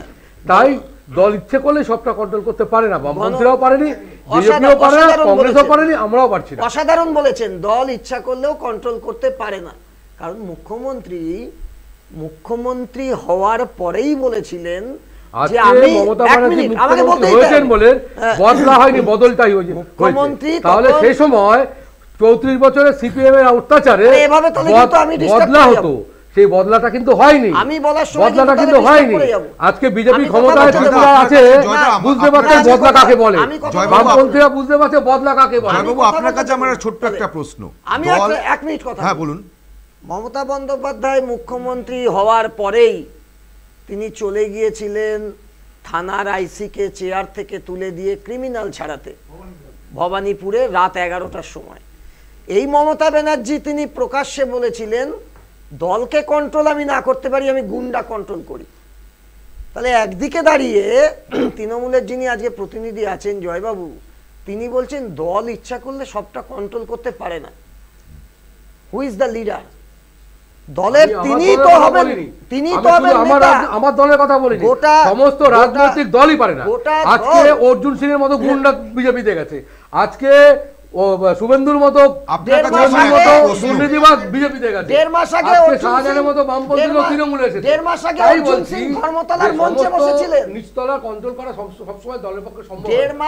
কিন্তু কন্ট্রোল যিনি করবেন, তার মধ্যে তো এটাও শোভনীয় হবে না। যখন অনুব্রত মণ্ডল অ্যারেস্ট হয়েছিল, তারপরে মমতা বন্দ্যোপাধ্যায় নিজে বলেছিলেন যে তাকে বীরের সম্মান দেওয়া হবে, তখন অসাধারণ তো। সেটা যদি তার মুখ থেকে সেই জায়গাটায় যদি দলে কন্ট্রোল না থাকে, একটা সিস্টেমে নিয়ে আসার, সেক্ষেত্রে তো কন্ট্রোল হওয়া মুশকিলই এখন হওয়া সব বাঘ ইঁদুর হয়ে গিয়েছে, বীরের সম্মান প্রাপ্তি। আমি এই মুহূর্তে আমাদের সঙ্গে আছেন আমাদের আরো একজন গেস্ট, এখন সরাসরি জলপাইগুড়ি থেকেই বসেছেন, বিশিষ্ট রাজনীতির নিয়ে পর্যালোচনা করেন এবং বিশ্লেষক বলা যেতে পারে, রাজনৈতিক বিশ্লেষক, এবং তিনি সৌমেন চ্যাটার্জি আমাদের সঙ্গে রয়েছে। সৌমেন বাবু, আপনাকে আমাদের অনুষ্ঠানে স্বাগত। সৌমেন বাবু অর্থাৎ সৌমেন চ্যাটার্জি, রাজনৈতিক বিশ্লেষক, তিনি এই মুহূর্তে জলপাইগুড়িতে আছেন এবং জলপাইগুড়ি থেকেই তিনি সরাসরি আমাদের সঙ্গে বসেছেন। এবং সৌমেন বাবু, আপনাকে আমাদের অনুষ্ঠানে স্বাগত। সৌমেন বাবু, আপনি শুনতে পাচ্ছেন? সৌমেন বাবু, আপনি কি শুনতে পাচ্ছেন? হ্যাঁ, শুনতে পাচ্ছি। সৌমেনবাবু, আপনার কাছে আমার যে প্রশ্ন, যে এখন পর্যন্ত সকাল থেকে যে পরিস্থিতি আমি দেখেছি আপনাকে, এবং তার একটা ছোট্ট কথা ব্রিফিং দিই, যে শীতলকুচিতে ভোট দিতে যে বাধা হয়েছে এবং হাসুয়ার কোপ পড়েছে, সেটা বিজেপি কর্মীর মাথায় এবং হাতেও পড়েছে, এবং ভোট দিতে গেলে বাড়ি ছাড়া করা হবে, কেটে নেওয়া হবে হাত পায়ে, এমন হুমকিও দেওয়া হচ্ছে তৃণমূলে, সেই অভিযোগও জমা পড়েছে। এবং সেক্ষেত্রে দাঁড়িয়ে কোচবিহারের নাটাবাড়িতে বুথ জ্যামের অভিযোগ উঠেছে এবং কোচবিহারের মাথাভাঙা টিএমসি পোলিং এজেন্টকে মারধরের অভিযোগ হয়েছে। এবং পাশাপাশি এটাও বলে রাখা ভালো যে রাজভবনের পিস রুমে সেখানে কিন্তু সকাল থেকে ঘন ঘন ফোন উঠছে, অথচ মুখ্য নির্বাচন আধিকারিক তিনি জানিয়ে দিয়েছেন যে রাজভবন থেকে এখনো পর্যন্ত ইসিতে কোনো রকম কমপ্লেন জমা পড়েনি। এবং পাশাপাশি যদি আরও দেখে নিই আমরা, যে 3 ঘন্টায় 151টা অভিযোগ নির্বাচন কমিশনের কাছে জমা পড়েছে। দিনহাটায় হাড়িভাঙায় ভুয়ো পোলিং এজেন্ট ধরা পড়েছে এবং হাড়িভাঙা 48 নম্বর বুথে ভুয়ো এজেন্ট ধরা পড়েছে। এবং কোচবিহার এখনও পর্যন্ত উত্তপ্ত, শীতলকুচির গেরুয়াকুটিতে দুষ্কৃতীদের তাণ্ডবের অভিযোগ উঠেছে এবং বিজেপি সমর্থিত কর্মীদের বাড়ি ভাঙচুরের অভিযোগ উঠেছে তৃণমূলের বিরুদ্ধে। এবং দক্ষিণ কোচবিহারের গেরিয়াকুটিতে বিজেপির অভিযোগ, বেছে বেছে তাদের সমর্থকদের বাড়ি যেয়ে লাঠি এবং বাস দিয়ে, লোহার রড দিয়ে হামলা চালানোর অভিযোগ উঠছে। এবং সকাল থেকে তৃণমূলও যেরকম আক্রান্ত হয়েছে, সেক্ষেত্রে দাঁড়িয়ে বিজেপিও আক্রান্ত হয়েছে। আমরা সেই বিষয়টা আমরা দেখছি সকাল থেকে। এই বাতাবরণ, আমরা সকাল থেকে যে আলোচনাটা করছি, এবং যে এই বাতাবরণ কি কখনো স্তব্ধ হবে না? ভোট কি একেবারে শান্তিপূর্ণভাবে সম্ভব নয়? এবং নির্বাচন কমিশন যে বারবার বলছে তারা সমস্ত ব্যবস্থা নেবে, অথচ নির্বাচন কমিশন জানাচ্ছে যে এখনো পর্যন্ত শান্তিপূর্ণভাবে ভোট হচ্ছে। সেটা কি আপনার কি মনে হয় সৌমেনবাবু? সৌমেনবাবুর সঙ্গে যোগাযোগ বিচ্ছিন্ন হয়ে গেছে, এবং যে বিষয় নিয়ে আমরা আলোচনা করছিলাম সেই বিষয়টা নিয়ে আমি ফিরে আসি। এবং যে জয়দা বলছিলেন, আমরাও যে কথা বলছিলাম, যে একটা দল বদল, একটা দলে যখন যায় সম্পদ হয়। আজকে আমি অর্জুন সিংয়ের বিষয়টাই দেখি, যে অর্জুন সিং আজকে যে জায়গাটায় দাঁড়িয়েছেন, বারবার করে চেঞ্জ করছে, বারবার করে তারা একটা দলে থাকছে, একটা দল তাদের নির্দিষ্ট সমর্থক, তারা একটা ক্যান্ডিডেটকে ভোট দিচ্ছে, দুম করে তিনি আবার চেঞ্জ হয়ে অন্য আর একটা দলে চলে গেলেন। আজকে কি এই ভোটার যারা আছে তাদের কি কোনো মূল্য নেই? তাদেরকে একটা মতদান, তাদের কোনো নির্বাচন করার অধিকার, সেখানে কি ক্ষুণ্ণ হয় না যে এই দল বদল? এটা কি নির্দিষ্ট কোনো নিয়ম হওয়া উচিত না? কি বলেন বরুণবাবু? অবশ্যই উচিত, এবং এই নিয়মটা আনা উচিত নির্বাচন কমিশনের পক্ষ থেকে। সেটা হচ্ছে যে দল থেকে নির্বাচিত হবেন, যদি দল পরিবর্তন করে, প্রথমেই তার সাংসদ পদ খারিজ হওয়া উচিত, এবং ভবিষ্যতে তাকে অন্তত 10 বছর নির্বাচনে দাঁড়াতে পারবে না, এই আইন আনা উচিত। এ তো জনগণের সঙ্গে একেবারেই ধূর্তামি করা, এই ভাষাতেই আমি বললাম, জনগণের সঙ্গে ধূর্তামি করা। মানুষ একভাবে তাকে ভোট দিচ্ছেন। দেখুন, দেশের নির্বাচনে মূলত নীতি নির্ধারক যে বিষয়গুলো থাকে তার উপরে দাঁড়িয়ে মানুষ রাজনৈতিকভাবে পোলারাইজড হয়েই ভোট দেন, যে কোন রাজনীতি দেশের অর্থনীতি পরিচালনা করবেন, দেশের সরকার পরিচালনা করবেন। সেখানে দাঁড়িয়ে সেই নীতি বদলের প্রশ্নে মানুষ যখন ভোটে অংশগ্রহণ করছেন এবং প্রার্থী নির্বাচিত করছেন তার মূল্যবান মতামত দানের মধ্যে দিয়ে, পরবর্তী পরিস্থিতিতে সেই জয়ী প্রার্থী যখন সমস্ত কিছুকে পরিত্যাগ করে, মানুষের মূল্যবোধ, মানুষের মতদানকে উপেক্ষা করে অন্য দলে ডিগবাজি খাচ্ছেন, এর থেকে রাজনৈতিক নষ্টামি আর কিছুই হতে পারে না। আমি তাপসবাবুর কাছে যাব একটা বিষয় নিয়ে। আমি অর্জুন সিংয়ের সঙ্গে একটা 1:1 সিঙ্গেল ইন্টারভিউ নিয়েছিলাম জাস্ট আমি কয়েকদিন আগে, এবং আমি অর্জুন সিংকে প্রশ্ন করেছিলাম, তার আগে অর্জুন সিং অবশ্য বলেছিলেন পরিষ্কারভাবে একটা কথা, যে তৃণমূল আমার সঙ্গে বেইমানি করেছে, অর্থাৎ টিকিট দেওয়ার কথা ছিল, দেয়নি। মেনে নিলাম একটা দল, রাজনৈতিক দল বেইমানি করেছে। আমার প্রশ্নটা ছিল অর্জুন সিংয়ের কাছে, যে আজকে আপনি প্রথম তৃণমূল থেকে বিজেপি গেলেন, বিজেপি থেকে তৃণমূল গেলেন, তৃণমূল থেকে বিজেপি গেলেন, আজকে যে সাধারণ মানুষরা আপনাকে ভোট দিচ্ছে আপনি তাদের সঙ্গে বেইমানি করেননি। তখন তিনি বলেছেন আমি তো কথা বলে নিয়েছি বিভিন্ন জন। কথা মনে কাদের সঙ্গে বলেছেন? তার রাজনৈতিক কটা নেতার সঙ্গে হয়তো তিনি বলবেন, যে দলে যাচ্ছেন বা সেই দলের সঙ্গে কথা বলছেন, বা যে দল ছেড়েছেন সেই দল থেকে কিছু লোক নেতাকে ভাঙানো যায়। সাধারণ মানুষ যারা ভোট দিচ্ছে আজকে তাদের সঙ্গে কোনো কথা বলা হয় কি কোনো নেতা যখন দল বদল করে? কোনোদিনই তো করে না। সেই ক্ষেত্রে দাঁড়িয়ে এটা কি মনে হয় না যে এই সাধারণ মানুষ যারা আছে তাদের সঙ্গে বেইমানি করা হচ্ছে বারবার দল বদল করে? আপনার কি মত? দেখুন, অর্জুনদা তৃণমূল কংগ্রেসের একজন নেতা ছিলেন এবং তিনি বিভিন্ন দায়িত্ব পালন করেছেন প্রশাসনিক ক্ষেত্রে এবং তার দলীয় ক্ষেত্রে। পরবর্তীকালে তিনি ভারতীয় জনতা পার্টিতে এসেছিলেন, আমরা তাকে স্বাগত জানিয়েছিলাম এবং আমরা তাকে সাংসদ হিসাবে তাকে আমরা মনোনয়নও দেওয়া হয়েছিল এবং তিনি জয়যুক্ত হয়েছিলেন। জয়যুক্ত হওয়ার পরে তার প্রতি এত পরিমাণে অবিচার করা হয়েছে এবং মিথ্যা কেস দিয়ে তাকে যেভাবে বিব্রত করা হয়েছে, তিনি মানসিক যন্ত্রণায় ভোগ করছিলেন এবং একাধিক কেস, পুরনো সেই সমস্ত কেস তুলে নিয়ে এসে তাকে গ্রেপ্তার করার জন্য তাকে চাপ বিভিন্ন রকমভাবে হেনস্থা করা হয়েছিল। বাড়ির সামনে নিয়মিত বোমাবাজি করা হতো, বাড়ি থেকে বেরোতে পারতেন না, সেন্ট্রাল ফোর্সকে বিভিন্ন রকমভাবে উত্ত্যক্ত করা হতো। এই রকম একটা পরিস্থিতি তৈরি হওয়ার জন্য তিনি মনের দিক থেকে তাকে সায়না দিলেও সেই সমস্ত মানসিক যন্ত্রণা থেকে বাঁচবার জন্য তিনি তৃণমূল কংগ্রেসে ফিরে গেছিলেন এবং তার সঙ্গে নিশ্চয়ই তাদের তৃণমূল কংগ্রেসের সুপ্রিমোর কথাও হয়েছিল যে তাকে টিকিট দেবে যে কোনো কারণে হোক তাকে দেয়নি, সেটা তাদের ব্যাপার। তখন তিনি তৃণমূল কংগ্রেসে ছিলেন। পরবর্তীকালে আমরা দেখুন, আমরা আমাদের দলে জাতীয়তাবাদী বোধসম্পন্ন সমস্ত মানুষদেরকেই আমরা আহ্বান জানাই যে রাষ্ট্র গড়ার ক্ষেত্রে মতভেদ ভুলে দেশের স্বার্থে তো আপনারা ভারতীয় জনতা পার্টিতে আসতে পারেন। কারণ আমাদের দলটার নামই হচ্ছে ভারতীয় জনতা পার্টি, ভারতবর্ষের প্রতিটি মানুষের জন্য এই দলটা। না, আপনার কাছে আমার আরেকটা প্রশ্ন, ভারতের জনতা পার্টি না, ভারতীয় জনতা পার্টি। এখানেই মানে আমাদের সঙ্গে অন্যান্য বিশেষ করে বামপন্থীদের পার্থক্য। সেক্ষেত্রে আমরা রাষ্ট্রের স্বার্থে কাজ করি। অর্জুনদা যতদিন আমাদের এই দলের সংসদ ছিলেন তার বিরুদ্ধে কোনো দুর্নীতির কোনো কেলেঙ্কারিও আসেনি বা তিনি খুন খারাপি গুন্ডাবাজি সেইভাবে করেনি। কারণ আমাদের দলটা আমরা নিয়ন্ত্রণ করতে পারি আমাদের এমএলএ এমপি বা মন্ত্রীদের, যার জন্য কেন্দ্রীয় মন্ত্রিসভার একজনকেও মন্ত্রীকেও দেখাতে পারবেন না যিনি দুর্নীতির দায়ে তিনি করেছেন এবং তিনি কেন্দ্রীয় মন্ত্রিসভায় রয়েছে, যার জন্য আজকে অর্থনীতিতে ভারতবর্ষ এগিয়ে চলেছে বিশ্বের 26% তো ক্যান্ডিডেটের বিরুদ্ধে এমনি ক্রিমিনাল কেস রয়েছে। না, সেগুলো থাকতেই পারে, মিথ্যা মামলা শাসক দল সেখানে দিতেই পারে, কিন্তু তারা সেক্ষেত্রে তারা জেলের বাইরে রয়েছে, তার জন্য কিন্তু আপনি একটা দেখুন, আজকে পশ্চিমবঙ্গে যিনি মুখ্যমন্ত্রী আছেন তিনি স্বরাষ্ট্রমন্ত্রী, তিনি প্রকাশ্যে, যেটা আমার বরুণদা বলছিলেন যে নির্বাচনে জয়যুক্ত হওয়ার মুখ্যমন্ত্রী হওয়ার পরেই তিনি তিনি অপারেশন চালান, রাত্রি 11টার সময় থানার ওসিকে করেছিলেন, কলার ধরে তুলে দিয়েছিলেন, থানা চেয়ারে তিনি বসে গেছিলেন এবং তিনি গুন্ডা নিয়ন্ত্রণ করেন। যে রাজ্যের মুখ্যমন্ত্রী এবং স্বরাষ্ট্রমন্ত্রী এই কথা বলে, সেক্ষেত্রে এখানে এই রাজ্যে গুন্ডারা উৎসাহিত হবে। এবং একটু বলতে দিন, কারণ এই যে পশ্চিমবঙ্গে যে হিংসার পরিবেশ বামপন্থী আমলে ছিল, সেটা সাইলেন্ট রিগিং হতো, বৈজ্ঞানিক রিগিং আমরা বলতাম, সেক্ষেত্রে এত মিডিয়ারও তো ছিল না, ঝলকানি ছিল না ক্যামেরার, যার জন্য সেগুলো আমরা ধরতে পারিনি, কিন্তু সেখানেও রিগিং হতো, মানুষ অতিষ্ঠ হয়ে গেছিলো। ভোটদানে আগে দুদিন আগে থেকেই বিভিন্ন রকম থান কাপড় পাঠিয়ে দেওয়া হতো, কিন্তু আমরা পশ্চিমবঙ্গের মানুষ তার থেকে মুক্তি পাওয়ার জন্যই কিন্তু মমতা বন্দ্যোপাধ্যায়কে মুখ্যমন্ত্রী করেছিলেন এবং পশ্চিমবঙ্গের বামপন্থীদের প্রত্যাখ্যান করেছিলেন। কিন্তু আজকে মুখ্যমন্ত্রী নিজে এই গুন্ডাদের নিয়ন্ত্রণ করেন বলছেন এবং তার দ্বারা নিয়ন্ত্রিতও নয়, এখন গুন্ডারা ওনাকে নিয়ন্ত্রণ করছেন। উনি একটা সময় বলেছিলেন যে আমি গুন্ডাদের নিয়ন্ত্রণ করি, এখন গুন্ডারা ওনাদের শেখ শাহজাহানের মতো নেতারা ওনাকে নিয়ন্ত্রণ করছেন বলে পশ্চিমবঙ্গের এই অবস্থা। তিনি ল অ্যান্ড অর্ডার রক্ষার স্বার্থে তিনি কোনোদিনও সদর্থক ভূমিকা নেননি, যার জন্য আজকে টোটাল পশ্চিমবঙ্গের যে প্রশাসন, পুলিশ প্রশাসন থেকে শুরু করে সমস্ত রকম প্রশাসন আজকে মেরুদণ্ডটাই ভেঙে গেছে। তারা নিরাপত্তা তাদের মধ্যে নেই।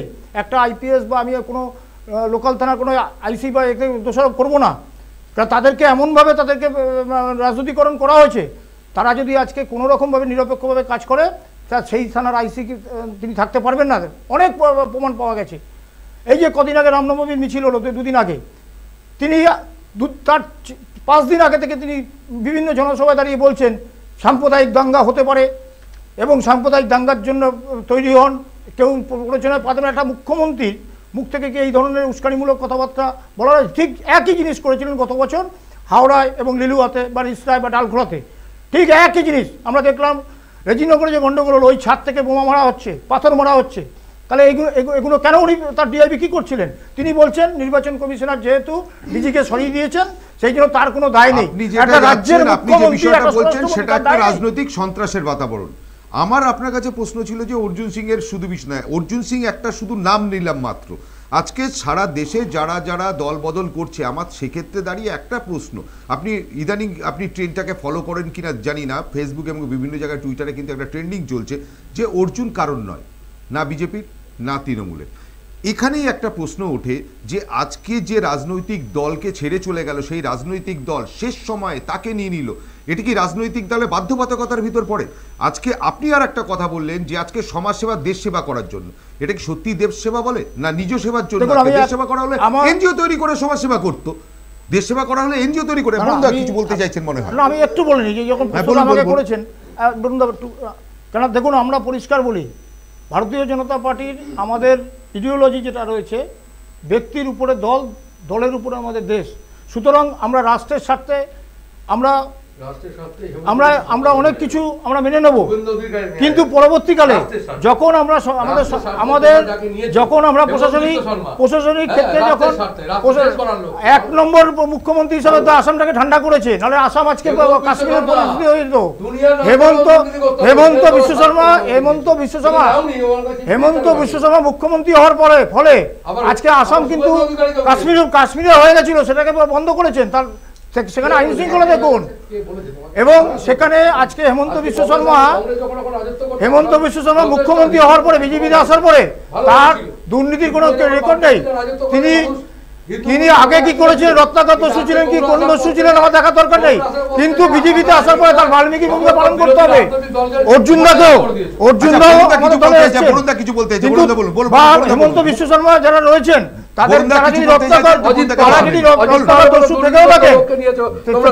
কংগ্রেস বা অন্য দলের থেকে যখন বিজেপিতে এসে তাকে বাল্মীকি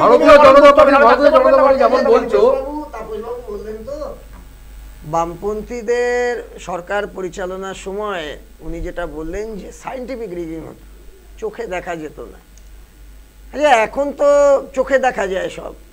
তাপসবাবু যদি পশ্চিমবাংলার সন্ত্রাস দেখতে পান, সেই চশমায় ত্রিপুরার সন্ত্রাসটা দেখতে পাচ্ছেন কি?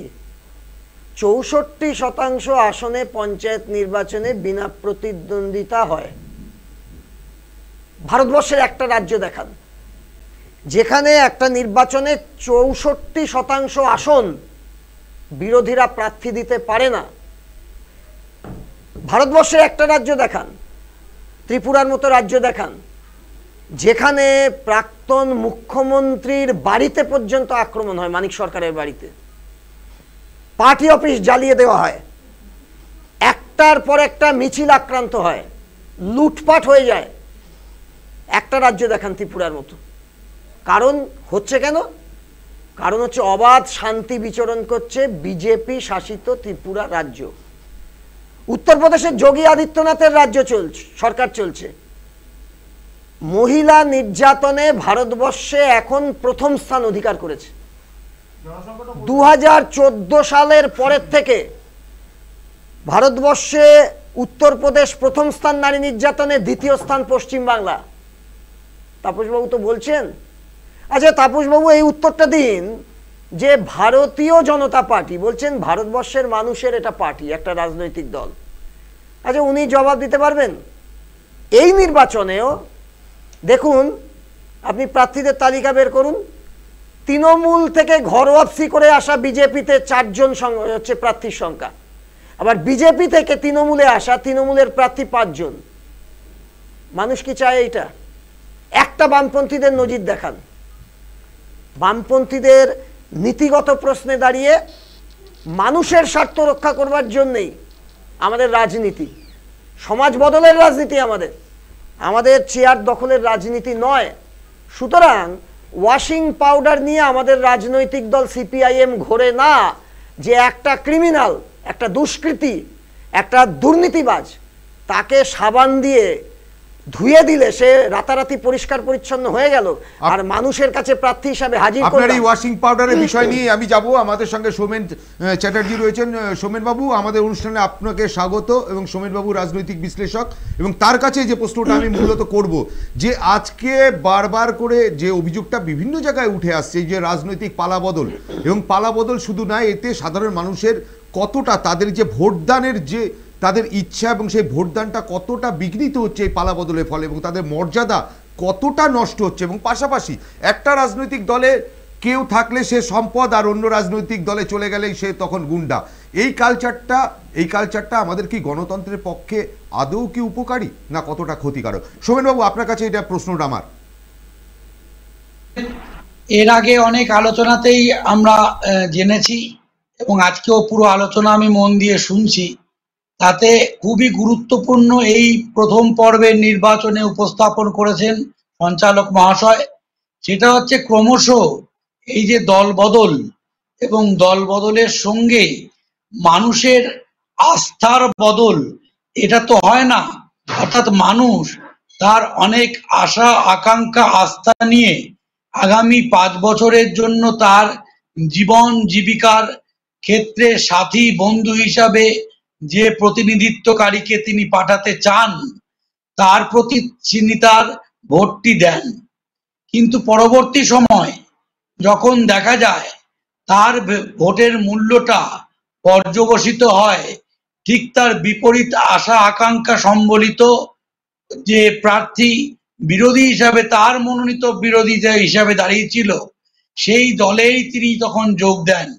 অর্থাৎ এই বর্তমান যে ব্যবস্থা সংসদীয় চলছে, তাতে বলা যায় যে অতি জরুরি হয়ে পড়েছে আবারও এক নতুনভাবে যে পরিবর্তনের জায়গা, যেটা আমরা বিভিন্ন ক্ষেত্রে বিশ্লেষকদের থেকে পাচ্ছি বা এই সংশোধনকারীদের কাছে পাচ্ছি, যে সুইজারল্যান্ডের সেই রাইট টু রিটার্ন বা প্রত্যাবর্তনের অধিকার, অর্থাৎ মানুষের সঙ্গে যে প্রতিনিধিত্বকারী বিশ্বাসঘাতকতা করলো, সেই বিশ্বাসঘাতকতার বিনিময় তাকে আর 5 বছর নয়, 5 বছরের আগেই তাকে রাইট টু রিকলের অধিকার ফিরিয়ে আনা, সেটা নিয়ে ভাবনা চিন্তা চলছে।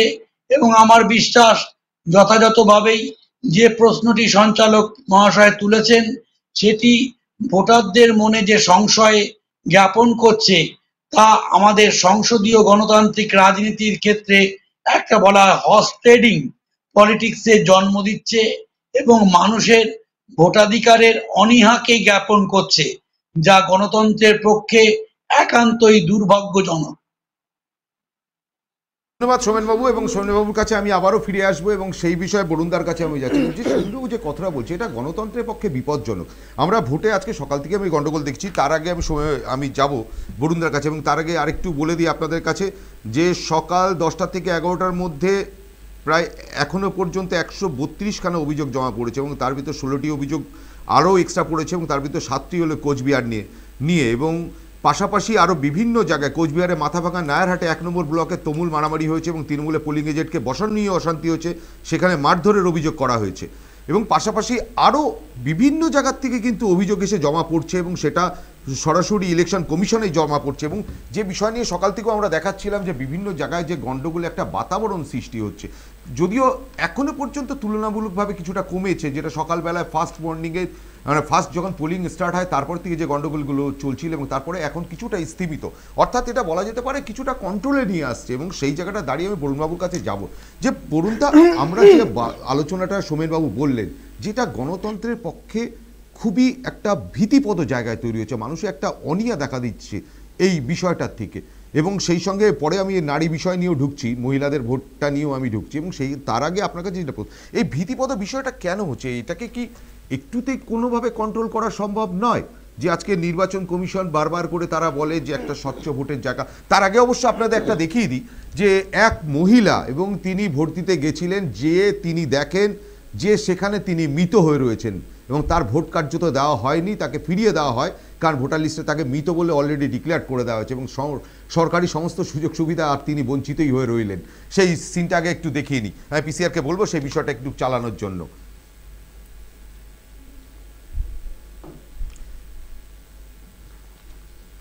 এক মহিলা এবং তার বাড়ি হলো এই মুহূর্তে, তিনি এখানকার বাসিন্দাও না, তিনি কোচবিহারের বাসিন্দা এবং তিনি ষাটোর্ধ্ব মহিলা এবং সেই মিতাই বলবো এখন, যেহেতু তার ভোটার লিস্টে তিনি মৃত বলে ঘোষণা হয়ে রয়েছে এবং সরকারিভাবেই তিনি এখন মৃত বলে তাকে মিতাই বলতে হবে এবং সেক্ষেত্রে তার নাম হলো বাসন্তী দাস।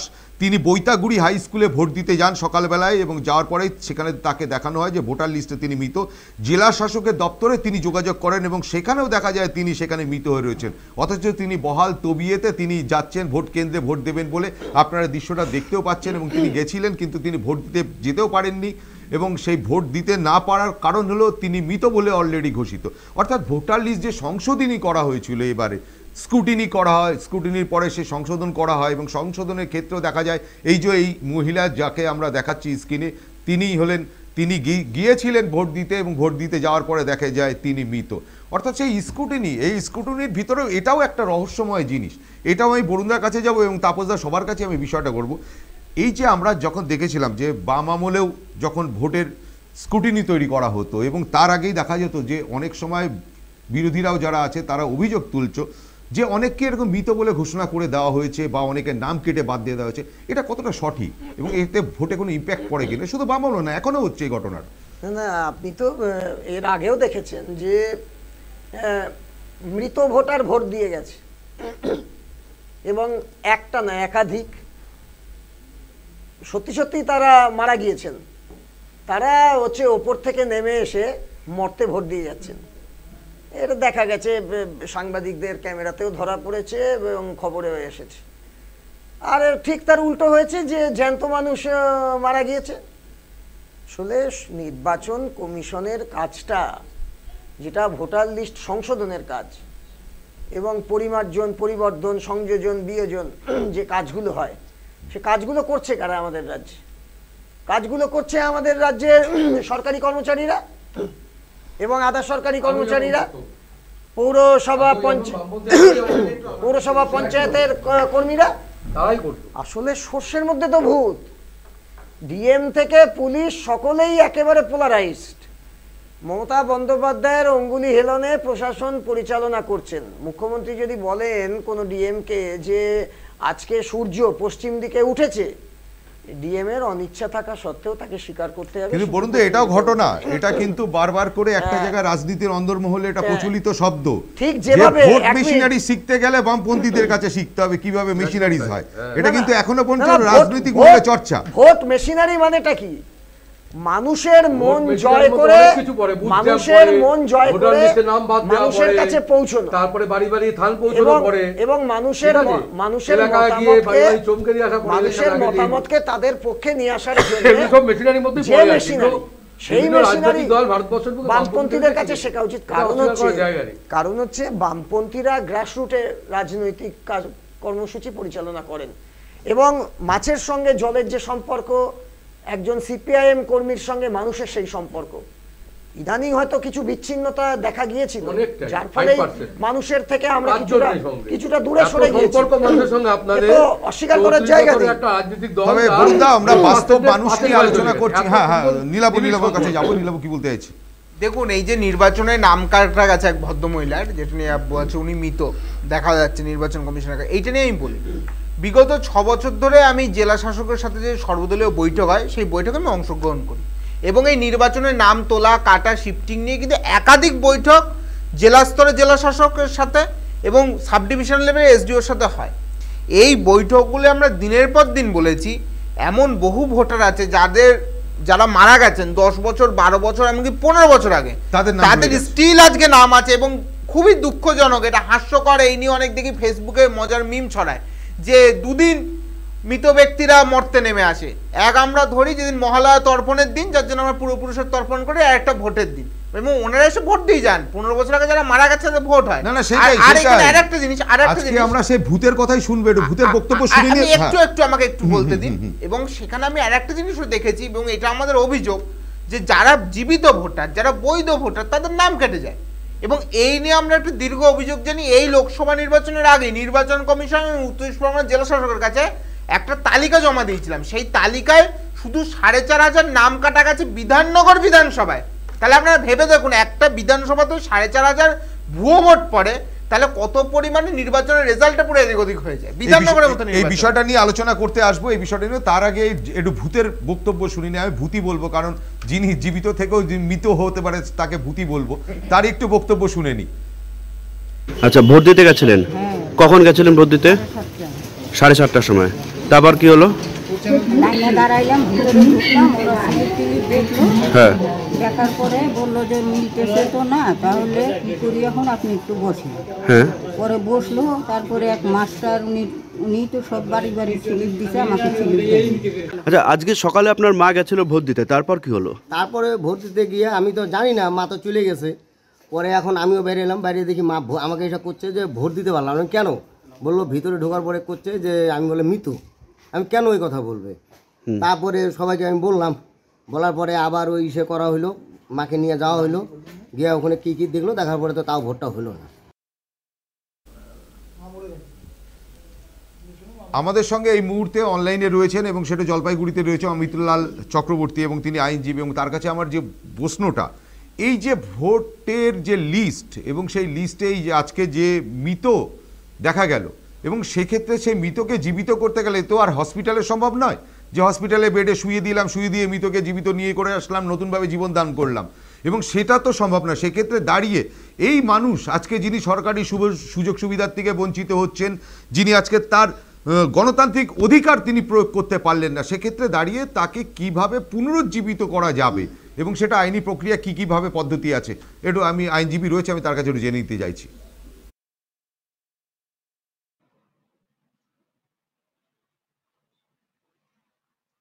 হ্যাঁ, নমস্কার। বলছি, দেখুন, এই ভোটার লিস্টে নাম ওঠা এবং ভোটার লিস্ট থেকে নাম বাদ যাওয়া, এই দুটোই কিন্তু আইনি প্রক্রিয়া।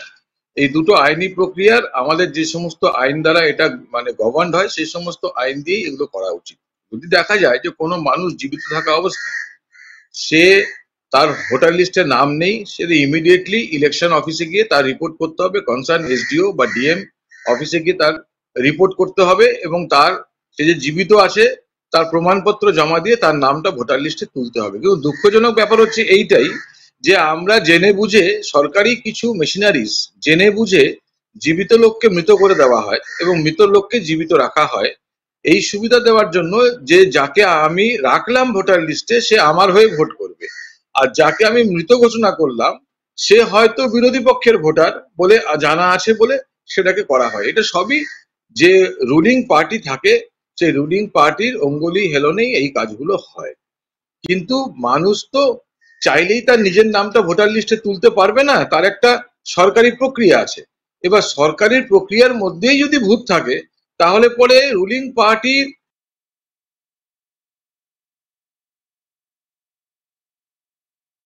হ্যাঁ, আমি যোগাযোগ আবার বিচ্ছিন্ন হয়ে গেছে। তবে আমি একটা বিষয় নিয়ে আমি জয়দার কাছেও যাবো, বরুণদার কাছেও যাব। আজকে যে মানুষটার, উনি যে আইনজীবী যে কথাটা বলছেন, শাসক দলের অঙ্গুলি হেলনে হয় বা যাই হোক, হোয়াট এভার মেবি, সেক্ষেত্রে জায়গায় দাঁড়িয়ে এটা আমি বলতে পারি যে যারই পক্ষই হোক, একটা সাধারণ মানুষ আজকে তিনি ভোট দিতে গেলেন, তিনি দেখলেন মৃত, জেলা শাসকের দপ্তরে গেলেন, সেখানে দেখলেন মৃত। আজকে যে সরকারি সুযোগ সুবিধাগুলো সেগুলো যে পাচ্ছে না, এবং না পাওয়ার জন্য তার যে ক্ষতিটা, এর দায়ভার কে নেবে, এইটা হলো আমার আপনার কাছে একটু জানা। বরুণদার কাছে হচ্ছে নির্বাচন কমিশনের নেতৃত্বে এই বিভিন্ন রকম ভাবে মানে ভোটার লিস্টে নাম ওঠে, নাম বাদ যায়, এটা তো জানি। বুঝলাম পার্টির বা রুলিং পার্টির অঙ্গুল হিলনে কেউ এটা করে থাকতে পারে, তাহলে সেই পর্যায়ে একটা এনকোয়ারি হওয়া উচিত। সেইখানকার বিএলওকে কার নেতৃত্বে এই নামটা মৃত বলে ঘোষণা করা হয়েছে সে তো রিপোর্ট দেয় কেউ না কেউ, কিসের বেসিসে, সেটা কেন নির্বাচন কমিশন এনকোয়ারি করে না?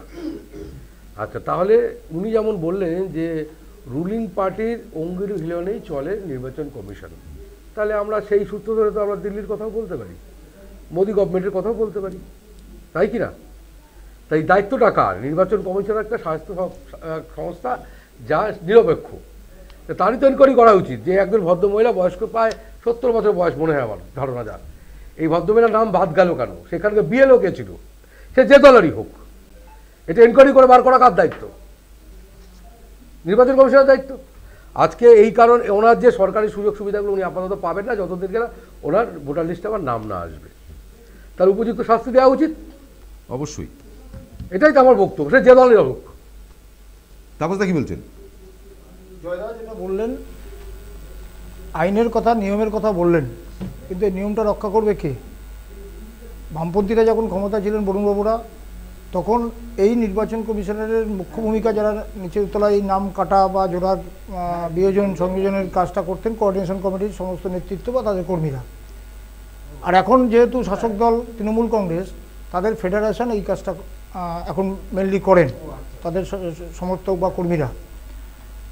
আমরা জেলাশাসক পর্যায়ে যে বৈঠক হয়েছিল, বলল আমাদের নীলব বলল, এবং এই মহকুমা শাসক পর্যায়ে যে বৈঠক হয়েছিল সেখানে কিন্তু আমরা এই বিষয়টা তুলেছিলাম এবং তারা আশ্বস্ত করেছিলেন যে তারা এই নামগুলো সংযোজন বা বিয়োজন করবেন এবং সঠিক ভোটার তালিকা তৈরি করবেন। কিন্তু আলোচনার রেজুলেশন হলো, সব কিছু হলো, তারা সিদ্ধান্ত নিলেন এবং তারা আমাদের আশ্বস্ত করলেন, কিন্তু যারা এই কাজটা করবেন সেই ফেডারেশনের যারা কর্মী বা সমর্থক, তারা তখন ওই রাজনৈতিক মানে কারা আমার পক্ষে ভোট দেবে, কারা আমার বিরুদ্ধে ভোট দেবে, এই কাজটা তারা খুব সুকৌশলে, আপনি জানেন না, আমি দীর্ঘদিন ধরে এটা তোমার ভিত্তির অভিযোগ। যদি নির্বাচন কমিশন মনে করে থাকে যে নাম বাদ দিতে হবে দেব, তাহলে তাদের উপর কেউ আঙুলের উপর করতে পারে। যে দলের মুখ্যমন্ত্রী যারা রাখবে শেষ করতে দিন, এই ব্যাপারে ভিত্তি না, এটা একদম বাস্তব অভিজ্ঞতা থেকে বলছি। প্রশাসনিক ক্ষেত্রে অন্তত প্রশাসনিক ক্ষেত্রে 25 বছর সেখানে নির্বাচন কমিশন এনকোয়ারি করা উচিত যে কাকে সেখানকার বলে দিচ্ছি, নিশ্চয়ই সেখানে পার্টি কেউ দায়িত্ব আছে, বলে দিচ্ছি। কেন হবে না? নির্বাচন কমিশনে শেষ করতে দিন, আমরা ইলেকশনের সময় তার কি সুরা হয় আমি বলিনি, কমপ্লেইন জমা পড়েছে, এবার তার সুরা আমরা জানতে পারবো। এইবার যে দলের মুখ্যমন্ত্রী সুপ্রিমো যখন বলেন বা কোন এমএলএ এমপি বা নির্বাচন শাসক দলের ভোটার লিস্ট তৈরি করতে দিন, ইলেকশনগুলোকে সুষ্ঠুভাবে পরিচালনা কাজটা বলতে দিন, আমাকে শেষ করতে দিন। এবং তৃণমূলের নেতারা যেখানে মঞ্চে দাঁড়িয়ে বলেন যে নির্বাচন চলে যাবে, আমরা এই সরকারে থাকবো, সেদিনকে যারা আমাদের কথা শুনবে না তাদের দেখে নেবো। এই ডিজেকে চেঞ্জ করলো, আমি দায়িত্ব নিয়ে বলছি। এই সমস্ত রাজনৈতিক যে ডিজির বিরুদ্ধে এত অভিযোগ, সেই ডিজি রাজীব কুমার, এই রাজীব কুমার নির্বাচনের পরেই 1 মাসের মধ্যে মমতা বন্দ্যোপাধ্যায় তাকে আবার ডিজি করবে। সরকার আর নির্বাচন কমিশন ডিপার্টমেন্ট আলাদা, তাহলে নির্বাচন কমিশন দরকার। আমার কথা শুনুন, তাহলে নির্বাচন কমিশন দরকার বলতে দিন। আপনি তো বলেছেন তো, এই রাজীব কুমারকে যাকে অপসারণ করলো এত অভিযোগের ভিত্তিতে নির্বাচন কমিশনের এসেই, সেই রাজীব কুমারকে 1 মাসের মধ্যে মমতা বন্দ্যোপাধ্যায় আবার ওনাকে ডিজি পদে নিয়োগ করবেন এবং সেই দুর্নীতিগ্রস্ত যে আজকে যদি এই যে ডিএম বা এসপি বা আজকে যারা নির্বাচন সংক্রান্ত কাজটা নির্বাচন কমিশন কে, তারা তো আকাশ থেকে পড়বে না, এবং কোন ডিএম কোন এসপি কোন ভিডিও নির্বাচন কমিশনের শুধু পশ্চিমবঙ্গের নয়, পশ্চিমবঙ্গের ক্ষেত্রে নয়, টোটাল সারা ভারতবর্ষের নির্বাচন কমিশন একই। কিন্তু কোন রাজ্যের, আমি বললাম 99টা আজকে লোকসভা নির্বাচনে কোনো অভিযোগ নেই। কেন অভিযোগ নেই? সেখানে তারা সঠিকভাবে নির্বাচন আর এখানে এই পশ্চিমবঙ্গ এমন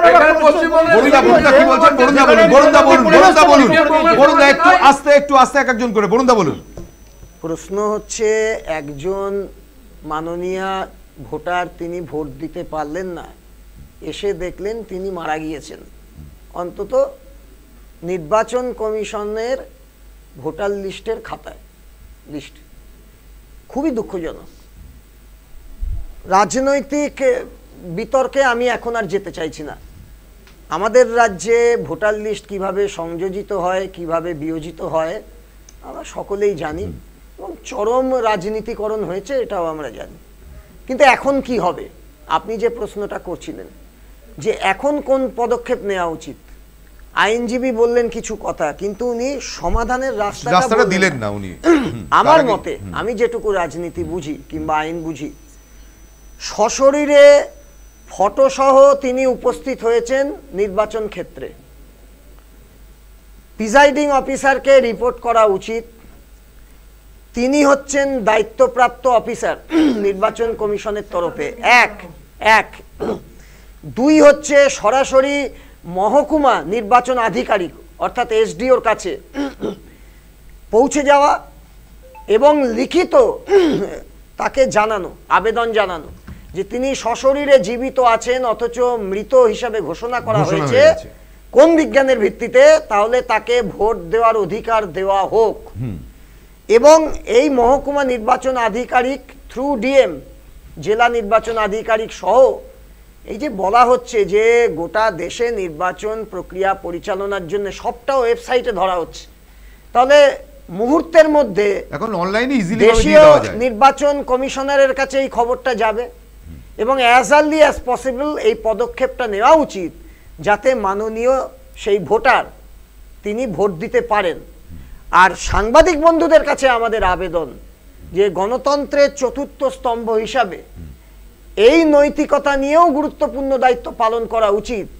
এই খবরটা প্রকাশ্যে এনে এই ভোটার যাতে ভোট দিতে পারেন সমস্ত রকম প্রক্রিয়াকে জারি রাখার জন্য সহযোগিতা করা, জনসমক্ষে এই বিষয়টাকে আনা। অবশ্যই আপনি একটা উদাহরণ, গোটা রাজ্যের লক্ষ্য এইরকম উদাহরণ হতে পারে এবং এটাই বাস্তব পশ্চিমবাংলায়, এইটা মানুষ আরো বেশি করে জানুক।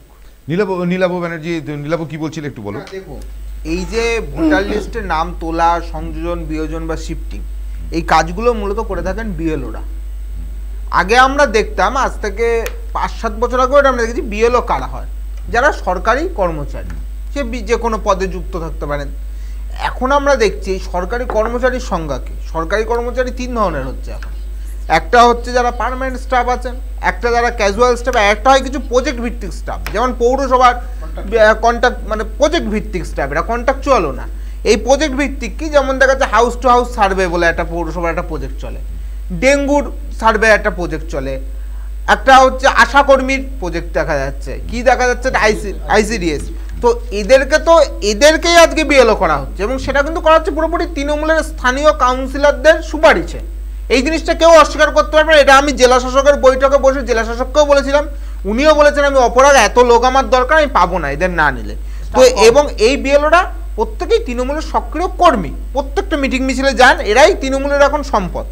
তো এরা কাজটা যখন করে এরা কিন্তু নিরপেক্ষভাবে করছেন না, এরা পক্ষপাত দুষ্ট।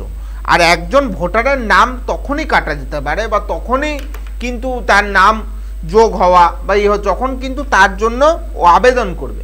এখানে আবেদন এক হতে পারে, কি এক হতে পারে তার বাড়ির লোক গিয়ে আবেদন করতে পারে, বা নিশ্চয়ই যিনি জীবিত আছেন তার বাড়ির লোক গিয়ে বলবেন নামটা কেটে দিন, এবং সেখানে ডেথ সার্টিফিকেট সঙ্গে জমা দিয়ে যায়, নইলে কিন্তু নাম কাটা উচিত না। তো সেখানে দাঁড়িয়ে তাহলে আবেদন একটাকে করতে পারেন, বিএলএ করতে পারেন। বিএলএ মানে কি, ওই বুথের যাকে এজেন্ট করা আছে যে কোনো পলিটিক্যাল পার্টি সে তারা করতে পারেন, বা বিএলও নিজে একটা হাউস টু হাউস সার্ভে করে রিপোর্ট পাঠাতে পারেন।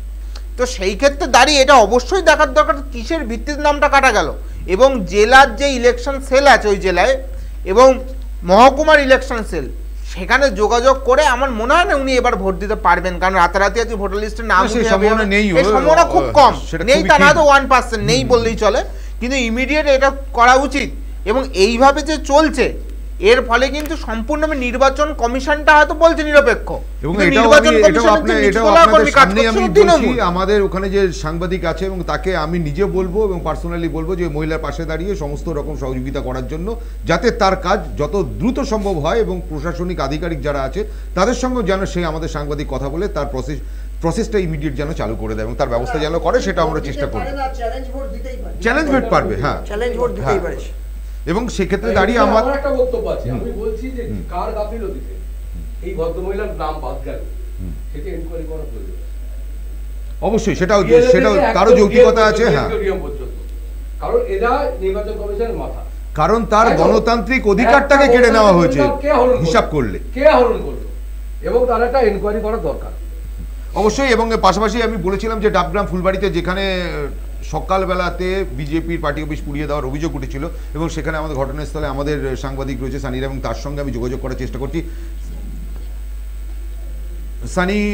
সানির সঙ্গে যদি আমার যোগাযোগ করা সম্ভব হয় আমি পিসিআরকে বলবো, সানির সঙ্গে যোগাযোগ যদি সম্ভব হয়ে থাকে তাহলে সানির কাছ থেকে একটু আমরা জেনে নেব যে ঘটনার কি পরিস্থিতি, এখন তার সার্বিক পরিস্থিতি কি আছে এবং সেই ঘটনায় কমিশনে কোনো অভিযোগ পড়েছে কিনা এবং সেই অভিযোগ পড়ে থাকলে কমিশন কি ব্যবস্থা নিয়েছে, সব বিষয়টা নিয়ে সানির সঙ্গে যোগাযোগ করার চেষ্টা করতে বলছি।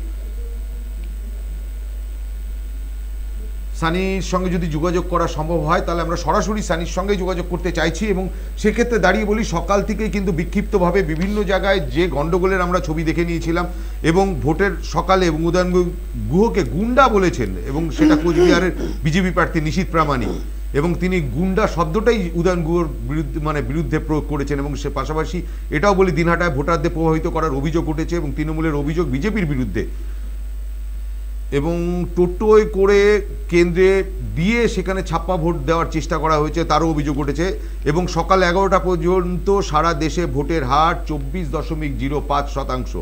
সকাল 11টা পর্যন্ত সারা দেশে ভোটের হার 24.05% এবং সকালেও আমরা দেখেছিলাম 9টার ভিতর 15.3% ছিল আমাদের পশ্চিমবঙ্গে ভোটের হার এবং যেটা দেশের যে 102টো কেন্দ্রে আমাদের ভোট গ্রহণ চলছে সারা দেশের মধ্যে তার ভিতর সর্বাধিক ছিল পশ্চিমবঙ্গের ভোট গ্রহণের হার এবং সেক্ষেত্রে দাঁড়িয়ে এখন সানি আমাদের সঙ্গে যোগাযোগ করা সম্ভব হয়েছে। সানি, ওখানে এখন পরিস্থিতি, বর্তমান পরিস্থিতি কি আছে? যে সকালবেলা যে গন্ডগোলটা হয়েছিল বিজেপির পার্টি অফিস পুড়িয়ে দেওয়ার অভিযোগ উঠেছিল এবং যেটা রাতের দিকেই হয়েছিল এবং আজকে সকালবেলা একটা উত্তেজনা ছিল থমথমে পরিস্থিতি এলাকায়, সেটা এখন কতটা কেটেছে এবং ভয়ের আবহ কতটা কেটেছে? ফুলবাড়ি যে বিধানসভা কেন্দ্র রয়েছে সেখানে কিন্তু বিজেপি যে জয়ন্ত রায় তারা বিক্ষোভ দেখানো হয়েছিল তার আমরা অনেক আগেই দেখিয়েছিলাম এবং গতকাল রাত্রে যেটা বুথ সভাপতি বিজেপির বুথ সভাপতি সূত্রে যে খবর রয়েছে গতকাল রাত্রে তাদের পার্টি অফিস পুড়িয়ে দেওয়ার যে অভিযোগ তারা তুলছেন এবং সংবাদ মাধ্যমের সামনে তারা কিন্তু একদম পুরোপুরি এই বিষয়টা ক্লিয়ার করেছেন যে তৃণমূল কংগ্রেসের তরফেই তাদের পার্টি অফিস ভাঙচুর করা হয়েছে এবং ইতিমধ্যেই তারা নির্বাচন কমিশনে তারা কিন্তু সেই বিষয়টি জানিয়েছে এবং পাশাপাশি সেই এলাকাতে সকাল থেকেই কিন্তু কড়া নিরাপত্তা বলে কিন্তু গোটা এলাকাকে মুড়িয়ে ফেলা হয়েছিল। তারপরে ঘটনাস্থলে জলপাইগুড়ি সাংসদ এবারের যে লোকসভার প্রার্থী জয়ন্ত রায় তিনি সেখানে গিয়েছেন, যে বিধায়ক রয়েছেন বিজেপি দল শিকার চট্টোপাধ্যায় তিনিও সেখানে গিয়েছিলেন এবং তারপরে ধীরে ধীরে সেখানে কিন্তু কিছুটা হলেও পরিস্থিতি নিয়ন্ত্রণে আসে এবং ভোটদান পর্ব কিন্তু নির্বিঘ্নে সেখানে করা হচ্ছে। কেননা যে বুথে এই ঘটনা সেই বুথে কিন্তু ইতিমধ্যেই 4 জন কেন্দ্রীয় বাহিনী জওয়ান রাখা ছিল এবং তারপরে সকালবেলা এই ঘটনার পরে কিন্তু পরবর্তীতে সেখানে আরো কেন্দ্রীয় বাহিনী মোতায়েন করেছে। বর্তমানে দাঁড়িয়ে এই বুথ কিন্তু একদম শান্তিপূর্ণভাবে ভোট হচ্ছে এমনটা কিন্তু আমরা জানতে পারছি। সানি, তোমার সঙ্গে আমরা আবার যোগাযোগ করব এবং এই মুহূর্তে আমরা যে আলোচনা করছিলাম সেই আলোচনায় আবার ফিরে আসব, কিন্তু তার আগে আমরা একটা ছোট্ট বিরতি নেব। বিরতির পরে আমরা আবার ফিরে আসবো এবং এই পুরো বিষয়টা নিয়ে আমরা আবার আলোচনায় থাকবো এবং আপনারা সঙ্গে থাকুন আমাদের সঙ্গে। আপনারা দেখছেন সময় কলকাতা, সময় বলবে সময়ের কথা। আমরা ফিরে আসছি একটু বিরতির পর।